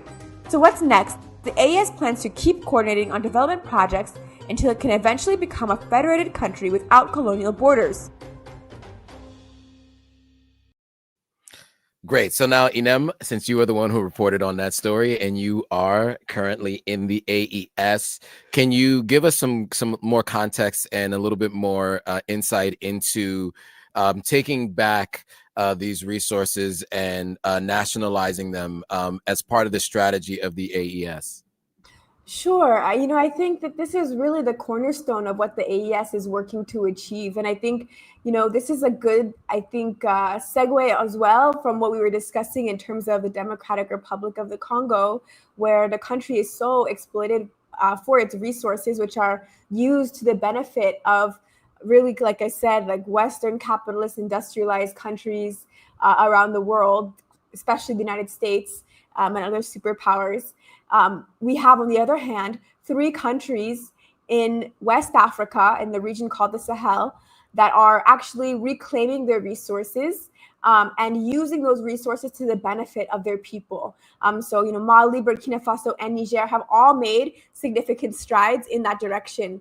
There's a lot, and we've talked about this, Joe, behind the scenes. There's a lot of, unfortunately, I guess I would say, fake news about the AES right now. I see so many videos that are just not true in terms of what's going on with the AES. Kenya did not join the AES. There are 3 AES countries and only 3, okay? Mali, Burkina Faso, Niger. Chad is not in the AES. Togo is not in the AES. Ghana is not in the AES. Senegal is not in the AES because there's so much confusion. 3 countries, Burkina Faso, Mali, Niger, and the AES. There's a lot of rumors about what they are doing, what they aren't doing. Here's what they are doing, and we can confirm 100% that they are doing this. They are nationalizing resources. Niger's uranium deposits were nationalized last year. Burkina Faso is in the process of nationalizing its gold mines, so it's nationalized several. And then an update from this year is that Mali is basically winning a battle against Canadian and British gold mines, battling them over taxes that they are owed, wanting a greater share in the profits. We hope that Mali will actually nationalize these mines, and perhaps this is a step in that direction in terms of completely owning them. But at the very least right now, Mali has the backbone to say that these countries are not going to come and, exploit our labor, take our resources, and not give us a significant amount of that profit. In addition to this, and this is not mentioned in the video, these countries are working to take steps at least towards refining those resources in-house. So Burkina Faso and Mali are both working on creating a gold refinery in each country. So we're not going to have to, send out the gold in its crude form and its, unrefined form and then re-import it as we can refine that gold here. The mining waste, there was a mining waste facility that was inaugurated in Burkina Faso. I want to say either early 2024 or late 2023. I'm trying to remember. I think it was probably 2023 that the mining waste facility was inaugurated. Well, the update to that is it's officially operational. Not too long ago, the Prime Minister of Burkina Faso was photographed and I guess videographed with people who work at that mining waste facility holding up refined gold from the scraps. These are from the scraps that are left over. They're able to transform that into something that's useful. And so that this is all being done here, locally. These are big, big steps that are super important. And then I want to talk about what the very last part of the video said. This is another aspect of things that, again, is not a rumor, not speculation, but the core of what the AES is about, which is the creation of this Pan-African Federation. They're taking these economic steps. They're working to create more industrialization. They're working to create more control over their resources. Not mentioned here, but food sovereignty is a huge part of the AES struggle. We want to, Thomas Sankara has talked about this. We want to eat, what we are producing and consume what we produce. That's a quote from Thomas Sankara. He said, where is imperialism? Look at your plate. So, we want to have a plate that represents what we're growing. Those aspects, all of those 3 economic steps are towards this goal of unifying the AES and eventually unifying all of Africa into a single Pan-African Federation. Sometimes people are confused because we understand the AES is a confederation, and the word confederation and federation are very similar sounding. So what's the difference? A confederation is what the AES is right now. They're a group in a block, in an alliance. That's a confederation. Their goal is to have a federation. That is one single country, one government. That's the United States is a federation. Venezuela is a federation, Nigeria is a federation, Russia is a federation, Brazil is a federation. These are federations. They have, they have their states. Different states are inside, like California is a state, New York's a state, but it's one country, with one government. That's what the AES wants. And it's 3 states right now: Burkina Faso, Mali, and Niger. And of course, we hope it will grow. The leaders have said that they hope it will grow. I want to say, though, because a lot of people are like, oh, this state should join, this state should join. We have to have states that have had revolutions join. So it can't just be, any state that can just come and join in. It has to be a state that is going to, defend the same values of the AES, to have this revolution in place where they are actually going to control their resources. So we can't just say that, we want every country to join if their leaders are still neo-colonial. So if the leader is still answering to the West, we can't let them in the club. But we do want them to eventually, all the countries, we want them to eventually come. That's why we want to call on Africans everywhere to struggle. If your leaders are corrupt, if your leaders are neo-colonial, if your leaders are puppets to the West, that's why you struggle against them, so you can have good leadership. And then you should have your country, once you have the good leadership, you should have your country come and join the AES. So I'll stop there. I appreciate that. It was really helpful, and I'm glad you were able to get that context. Ekila, any additional thoughts from your perspective, right? As someone who's in the region, any additional thoughts on what the AES has done to nationalize these mines, and as an example for what we'd like to see elsewhere? I mean, it's really amazing, and the fact that we know because we have our own medias, and this is something it's a privilege that we have. The fact that we can go on different medias, Pan-African medias, and that we can have the real news, not the fake ones. Because before, for the first sovereign leaders, for the first Pan-Africanists, it was very hard. It was hard for people to know exactly what is happening, because,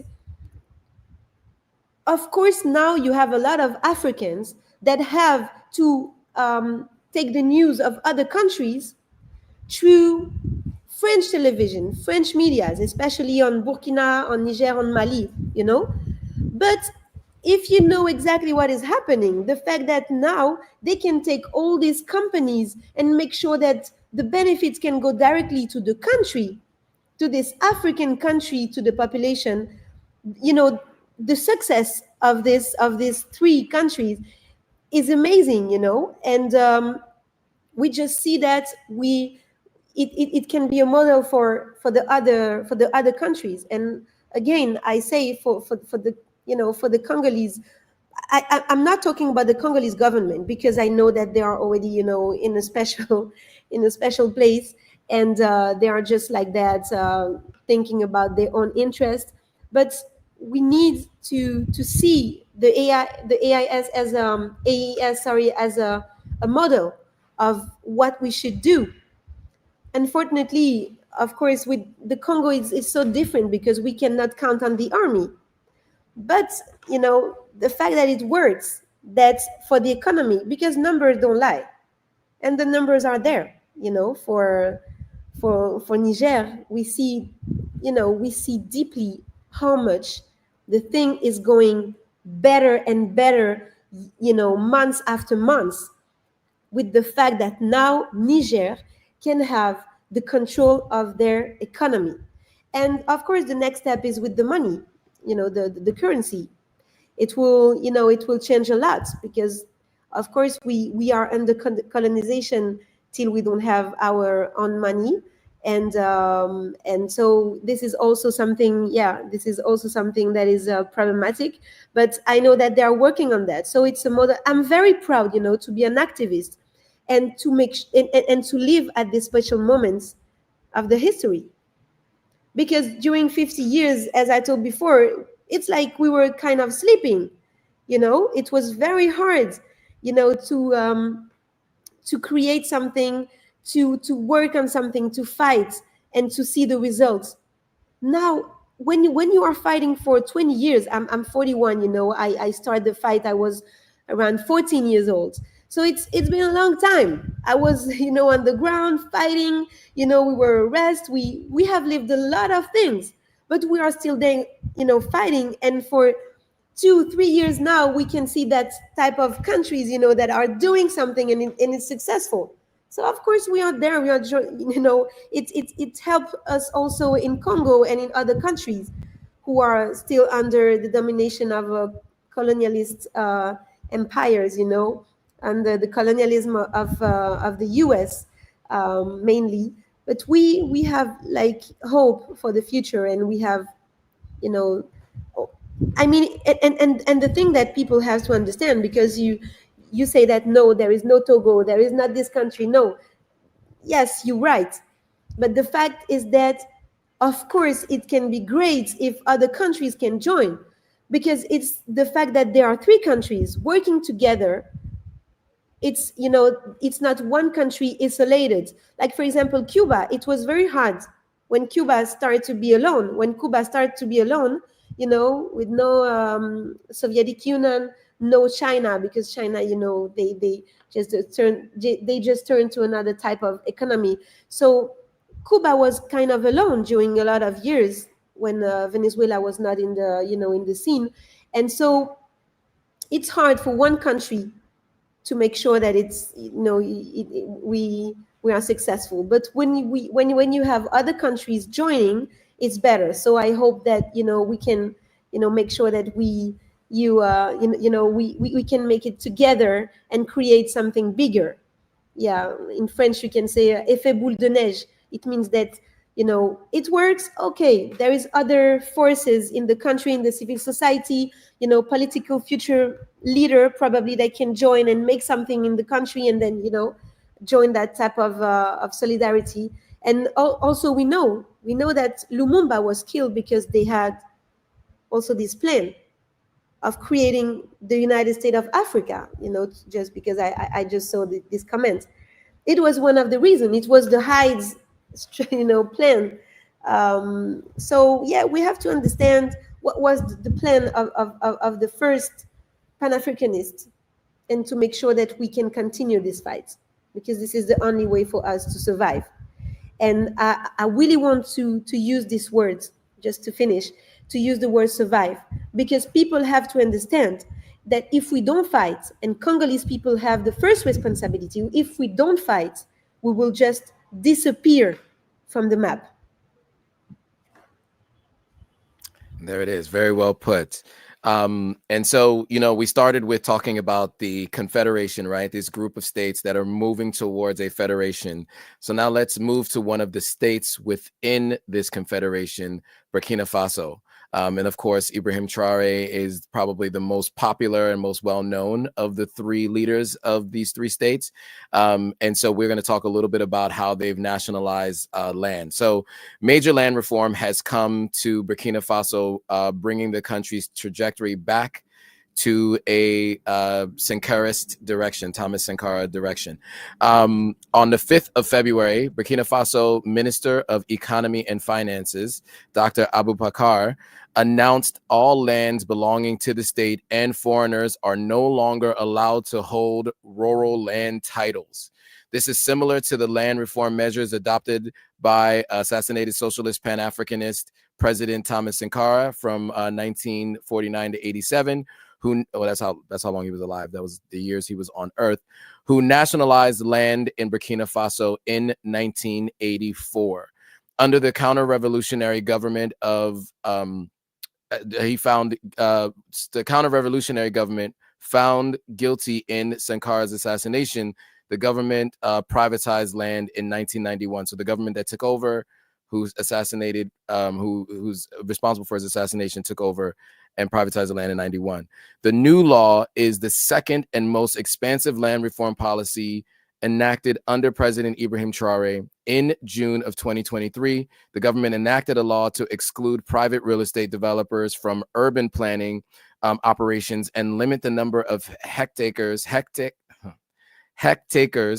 private equity and possessions of urban real estate to 5 hectares. So in addition, real estate developers and urban landowners who plan to build on their land must submit their intentions to the government and begin construction within a specified time. The law aims to prevent land grabbing and speculation and to increase mass access for Burkina Faso's land. As Sankara told his people, improve your land and farm it in peace. That time is over when people sitting in their parlors can buy and resell land on speculation. So with that, let's jump into a video and we'll have some commentary on the other side.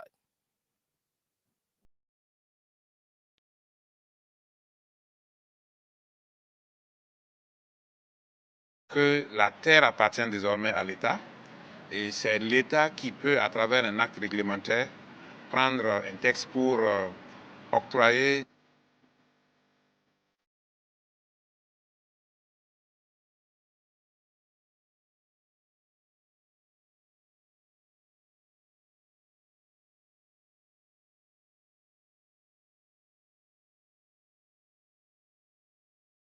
il n'est pas possible pour un étranger de pouvoir avoir un titre de propriété sur les terres rurales.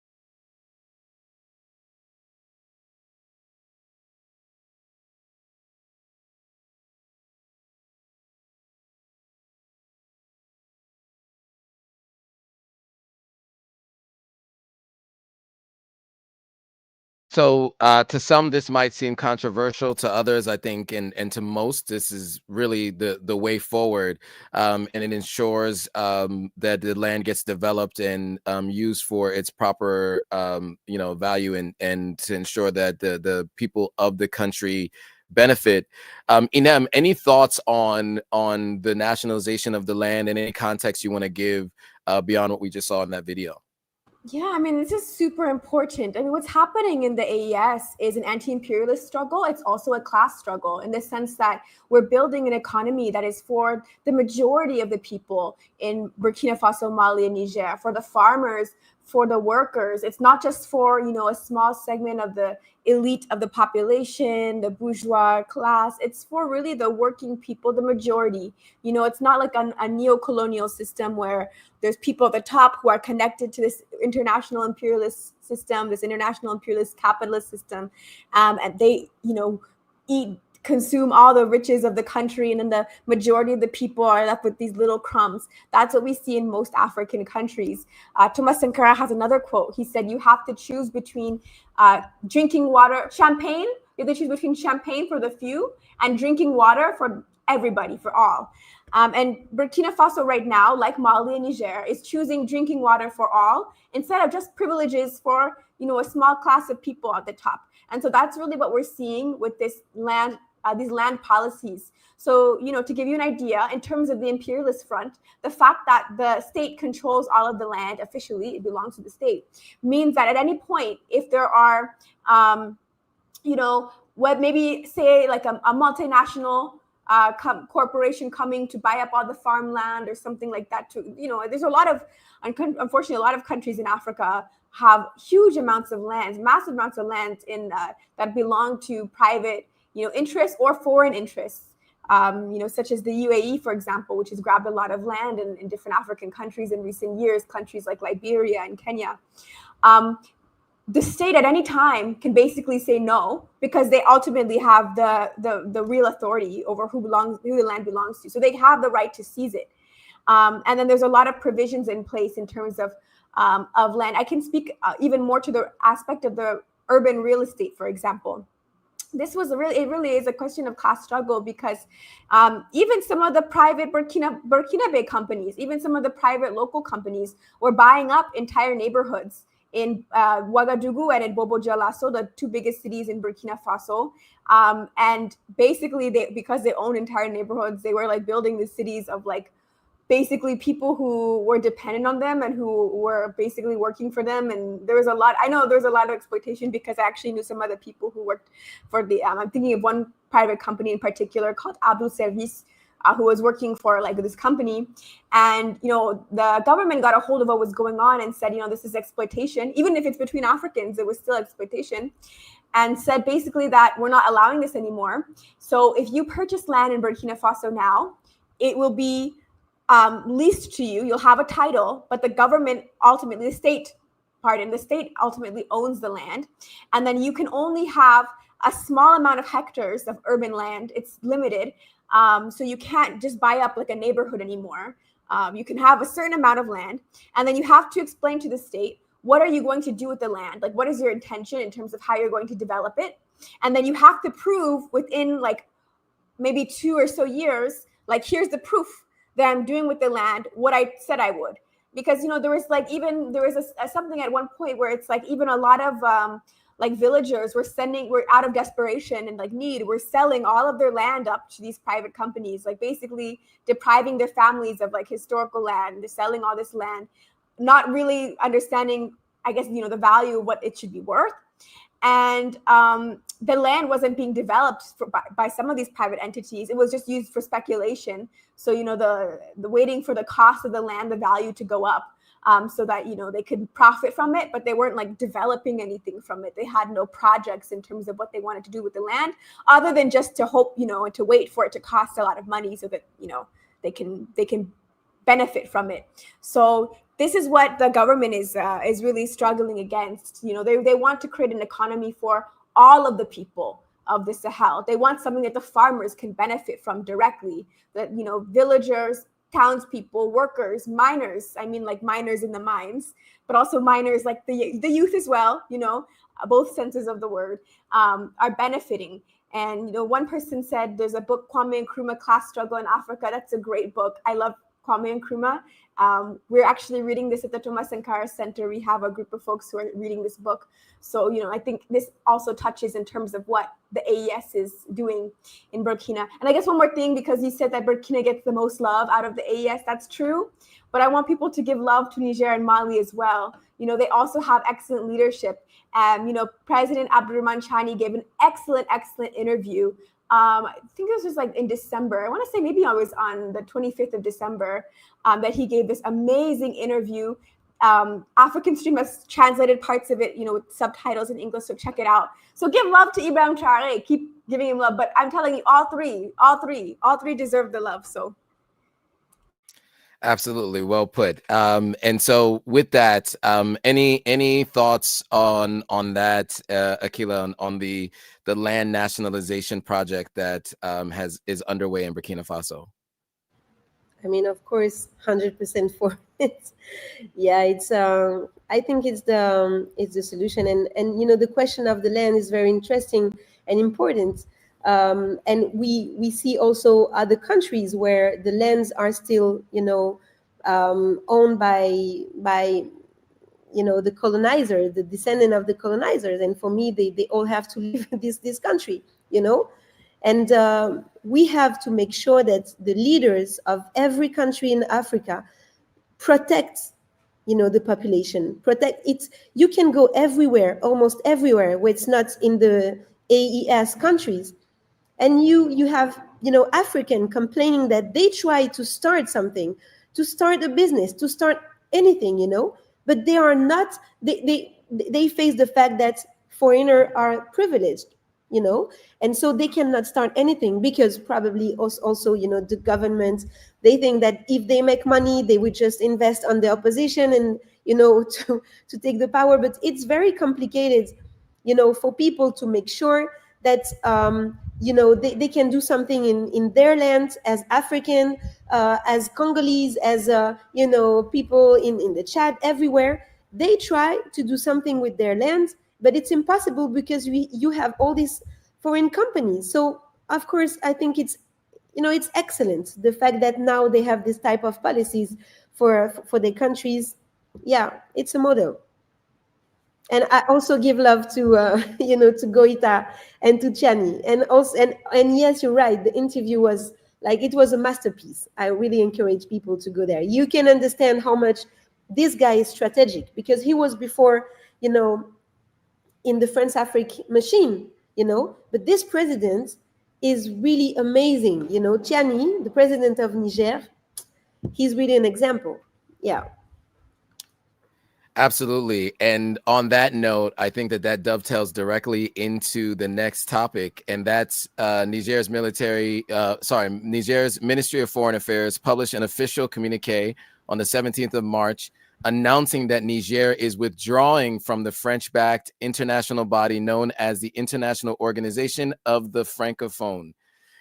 Interestingly enough, the organization, referred to colloquially as the Francophonie, was founded in Niger during the NAMI conference on the 20th of March, 1970, regrouping most French-speaking countries in 5 continents.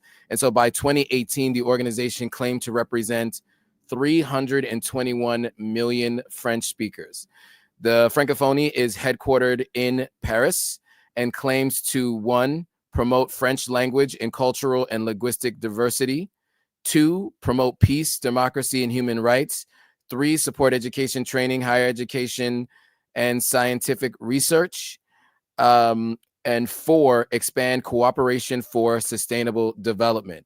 However, many have accused the Francophonie of acting as a neo-colonial body that, outside of promoting cultural and scientific exchanges, pushes French-speaking countries towards sharing a foreign policy that revolves around France's interest.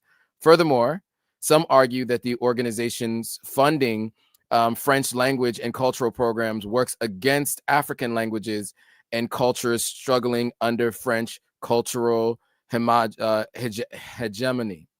I will say, for those who are out there, there's a saying that if you understand a language, you can understand a culture. And so our own natural languages are essential and important for us. So after people-backed coups or revolutions ousted Western-aligned leaders in Burkina Faso, Mali, and Niger between 2020 and 2023, the Francophonie suspended each of these states. However, the organization did not suspend Gabon or Chad, which also ousted leaders during that time. Algeria's is the only former French colony to have rejected membership from the outset, while Niger is the first former French colony to withdraw. News sources have also reported that Burkina Faso has withdrawn from the Francophonie, and Burkina Faso and Mali and Niger all broke off diplomatic and military relations with France over the past few years. In October last year, Niger, I guess, rebaptized streets and monuments that once held French names. With France's influence crumbling in the region, is Francophonie the next in line to fall? So with that, we'll jump into a video and we'll have some commentary on the other side. Oh no, there actually is no video. It's this image. It was okay. It's the image. Yeah. It was an image. Okay, so so with your thoughts then on exiting, Niger being the first, what are your thoughts on that? I mean, I know we've talked about this last year in terms of the, asking the military to leave and backing out of military assistance. So this seems to be like the natural next step. But what does it mean for Niger and the other folks who have exited? I think there have been a few others since Niger made this announcement. What does this mean to exit this particular grouping? So to give the full update, so people understand what happened, Niger was the first country to leave. And then the next day, it was confirmed Burkina Faso, Mali, and Niger were all leaving together. So basically, Niger was the first one to publish their announcement, but it was a decision that was made with the entire AES. Like they have a clause in the AES Confederation founding document that says that they will have a shared foreign policy. So the AES leaders basically met together to make the decision, and then Niger was the first one to communicate it. So no AES country. So Burkina Faso, Mali, and Niger, none of them are in the Francophonie. So the Francophonie, like if you're an English speaker watching this, you may not have heard of the Francophonie. I know Ekila is very familiar with the organization because anybody here who speaks French anybody watching this who, sorry, there's a motorbike that's passing by. It's super loud, but this is part of living in Ouagadougou. Anyways, anybody who speaks French who is watching this is familiar with the francophonie. So it's kind of like, if you speak French, you know that this is, it's a powerful body institution that claims to be kind of cultural and like linguistic, but really is about foreign policy in a lot of ways. The fact, for example, that Burkina Faso, Mali, and Niger were suspended from the organization after their coup, that's already something that says that, there's a certain foreign policy that this body promotes. If you are in line, you get to be part of it. If you're not in line, you're suspended. And so you kind of already see that they're not staying apolitical. They're not apolitical. They have a politic there. And, I think the description is interesting. I wrote that description, actually. Gabon, which also had a coup, and the coup is very, unfortunately, close to France and the US. Gabon was never suspended from this organization. So we can see that, it's only certain states that the francophonie is uncomfortable with, that their politics is not in line, that gets suspended. And, the organization claims to be about promoting French language. It's about French language. It's about French culture. It's about, anything to do with promoting, I guess I'll say, like, that colonization of the mind. And then, like I said, also that real, also like that physical type of geopolitical influence as well. Most of the Sahel, like the average person who lives in Burkina Faso, Mali, and Niger, does not speak French. I mean, that's the majority of the population. It's just to tell the truth, it's just honest. Most of the population just doesn't. To give you an idea, about 20%, more or less, statistically 20% around, of Mali speaks French. About 80% of Mali's population speaks Bambara language. It's just a fact. Most people speak Bambara, and a very small minority actually speak French. In Burkina Faso, there are more people who speak More or Jola, which Jola is the same thing as Bambara. It's like a dialect of the Bambara language. More people speak this than French. It's just honest, French has served the advantage of being like a quote unquote lingua franca, which I think actually is like Latin for French language, I think, lingua franca, but like in the sense of like a common language. I think that Africans, it's debate in Pan-African circles, but I argue in favor of the fact that we should have some sort of Pan-African language of communication. I'm favorable towards Swahili. I'll say, some people will argue against me like, oh, it's irrelevant in West Africa, or this will give, one group too much power. I don't think so personally. I'm favorable towards it, but I don't know. I think right now we become dependent on French in this way where it's like, if you speak one language and your neighbor speaks another language, like French is like that bridge where you both communicate. I think Africa honestly needs to do the work of developing something that isn't going to be used and exploited by a foreign power. And I think honestly French has been. I think English is actually. I think these languages do give tremendous power to imperialist bodies. And I think sometimes we think of these things as like cultural, and then we think of cultural things as trivial. But I think that there's a material aspect to this too. I think that there's an economic gain for these Western countries when we speak their languages. I think it puts us sort of in boxes in terms of like, where do the French businesses operate? Where the people speak French? Where do the, more US, UK countries operate? I mean, everywhere, but, kind of largely in where people speak English. Where do the people from Angola and Mozambique migrate to Portugal? I think that there is a material aspect, an economic aspect when it comes to like speaking these colonizers' tongues. So I don't know, I can ramble about this for a long time, but the francophonie, if you speak French, it's a big deal. There's not really an equivalent in English so much. Like, the Commonwealth existed and it still exists, but it's like, there's not really an organization that's like, exactly like just, like we're all celebrating our ability to speak English together. I don't think that really exists. I might be wrong. I apologize if I am. But like the francophonie really is just like, we're all united as French speakers. Like, long live the French language. Long live our Frenchness. That's the vibe. As the sole representative from an Anglophone country in West Africa, well, I mean, I spent time anyway in an Anglophone country in West Africa. I would say that I think many folks, it's not explicit, but it's definitely a part of life. Like there's been times where certain West African presidents have mentioned that English is the sole language to be spoken in public common areas, right? So not in the same way that Francophonie works, but there still is a version of it less overt. Ekila, I know we are running out of time, but do you have any final thoughts on the AES leaving the Francophonie before we round out this discussion? Yeah, sure. Because we are all victims of this Francophonie, you know. The problem that we have is that they flood all the cultural, you know, sectors. They are everywhere. They are going on the movie, you know, the movie sector, the art sector, everywhere. And I did, you know, some musical cartoons, as you said at the beginning of the show, you know. And I had the chance to make an opening speech to one of the festival, the movie festival in Kinshasa. And I was cut in the middle of my speech because, of course, as I'm in exile, it was a video that they have, you know, they have projects on the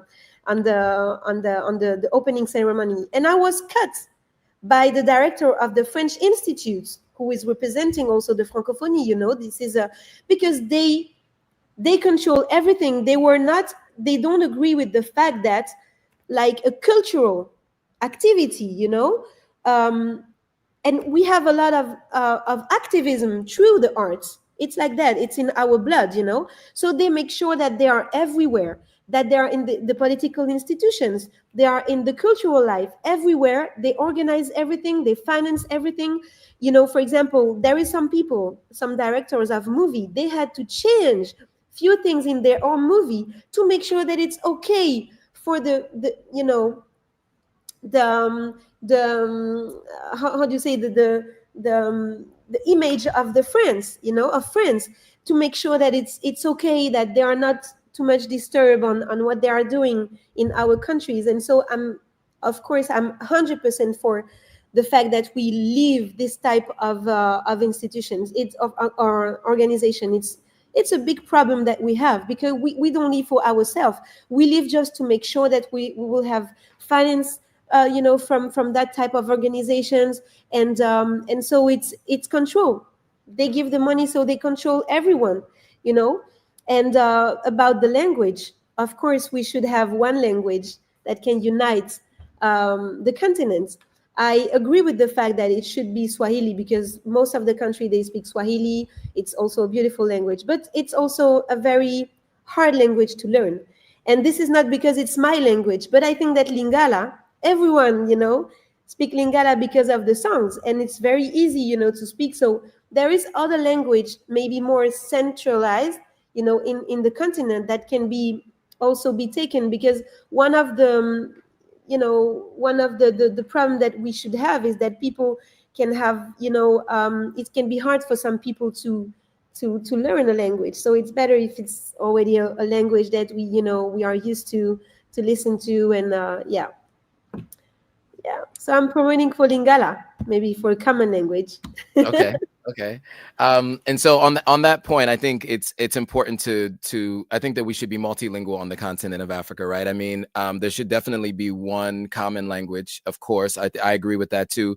Swahili seems to make the most sense because so many East African countries speak it already, and it is a combination of many different languages over time too.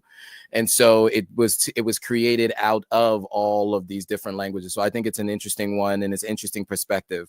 And at the end of the day, in the United States, we have elective languages we can take, and they're all, French, Spanish, German, right? These are languages that we were offered to take in school in the US. I think that many African countries can adopt that, and maybe it is Hausa, since somebody put Hausa as an example, or maybe it's like a Creole or a Pidgin or Swahili as well. So folks around the continent can maybe speak multiple languages that might work better in different regions.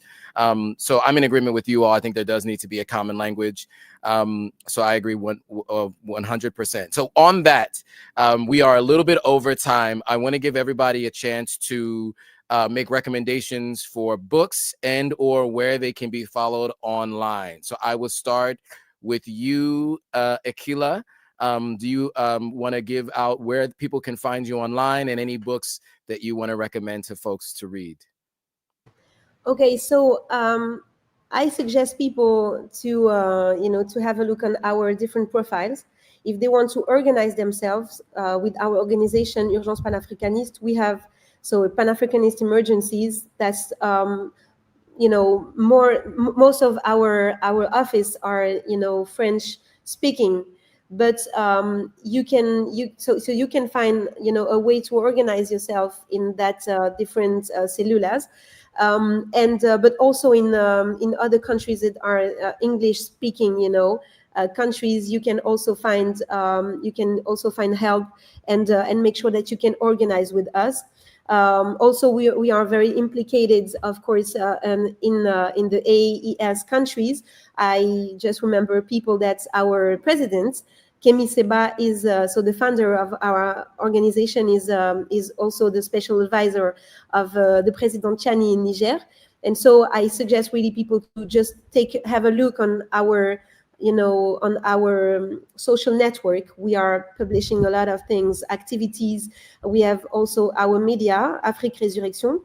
And I should also suggest people to read one of the 5 books, or the 5 books of Kemi Seba also, because there you can find the Pan-Africanist ideology that can be ideal for other countries that would join this fight to the revolution of this country that are still under the imperialism and the French Africa. So it's really interesting, because I cannot suggest all the books that I have in my mind, but maybe it's a good start, to understand maybe what we are doing and to have maybe for people a place to organize themselves and to make sure they are in an organization where we are doing things. Yeah.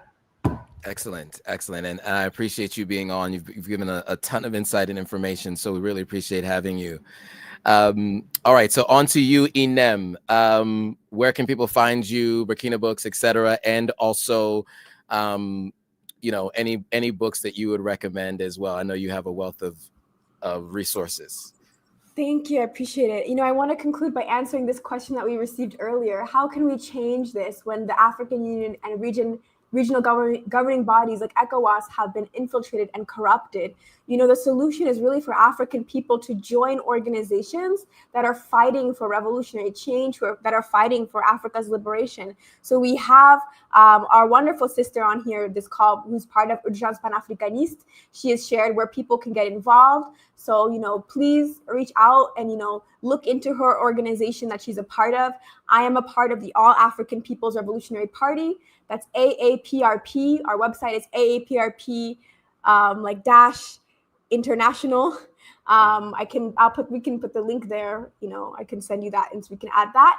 And I'm also the co-founder of the Thomas Sankara Center for African Liberation and Unity, based here in Burkina Faso, and soon based also in Niger soon. And so, please get involved. The APRP is all over the world. So, anywhere in the world that you're located, if you're an African person and you want to receive a revolutionary Pan-African political education and really understand, these questions in detail in terms of how Africa can be liberated, how Africa could be free, check out the APRP. But really the most important thing is that you join some organization, whether it's Urgences Panafricanistes, whether it's APRP, whether it's some other organization. Don't just stay, watch the YouTube videos and then you don't get involved. Or your Twitter, maybe you're watching on X or Instagram. Get involved, join something, join the struggle, whichever organization it is that you choose. So that's what I want to say. And then I also want to give a book recommendation. So I'm hoping we can conclude maybe every episode with some sort of recommendation. Now, unfortunately, the book I want to recommend is kind of hard to find. I think if you do some digging on the internet, though, that you might be able to come across it. The title is called The Challenge of the Congo, and it's by Kwame Nkrumah. I already said once in this video that I love Kwame Nkrumah because somebody said to read Class Struggle in Africa. This is literally Nkrumah right here behind me. So I love Nkrumah a lot. And he signed a secret agreement with Patrice Lumumba to create the United States of Africa between Ghana and Congo. They had a secret agreement. And if you want to learn about the details of that secret agreement, you should read The Challenge of the Congo by Kwame Nkrumah. And he talks about how important that the Congo is for the Pan-African struggle for the liberation of the continent. He said that Congo is the heart of Africa, and any wound inflicted upon the Congo is a wound inflicted upon all of Africa. So we understand this is not, every country in Africa is important, but Congo really has played this central role and had this like central priority for the Pan-African struggle for many generations. Excellent. And I know Ekila had a couple more book recommendations as well. So we'll add those last couple of book recommendations before we close out. Yeah, I think that if people would like to understand really well the situation, the crisis in the Congo, it's for decades, it's a lot of elements. I recommend to start a book from Patrick Mbeko. Okay, it's Mbeko, and it's called Stratégie du mensonge et du chaos. And he just released a new book about Rwanda. And I also suggest people, to just type and look for these books. There is a lot of different authors that are very interesting on, to understand really well the situation and the crisis. But I think that to start, it's very good. It's a very good author, very good analyst and geopolitician. Yeah. Excellent. And we will be sharing all of that. We'll be joining forces after this live stream. We'll get that full list. They will go into the description. So for those of you who are watching the live stream, come back and watch the replays on whatever platforms you're on. They will be shared. And then I do want to encourage everybody. So many of you are following on X. I will mention that Authentic African is on X. And also African Stream is on other platforms under different names. They're under Ahmad Kabalo, who is the founder and CEO of African Stream, or A Kabalo on Instagram. So those are also in the description below. So if you heard those names and you weren't able to write them down quickly, everything will be in the description of the replay. So within the next hour or so, you'll have the list of books and you'll have the links to all the pages and places that you can support and or organizations that you can join. With that, I want to say, if you haven't already, make sure you subscribe, make sure you share this live stream with anybody you know who wants to know what's going on in the Congo, and what's led to where we are today, as well as what's going on in the AES. This is a wealth of knowledge from two people who have so much information and so much knowledge. I learned a lot today. I hope you all did as well. I want to thank the two of you for sharing this knowledge, and Inem for agreeing to do this again, going back to this month in Africa, and of course Ekila for joining us today. And so with that, thanks for watching, and thank you too. We will see you all on the next live stream. Bye everyone.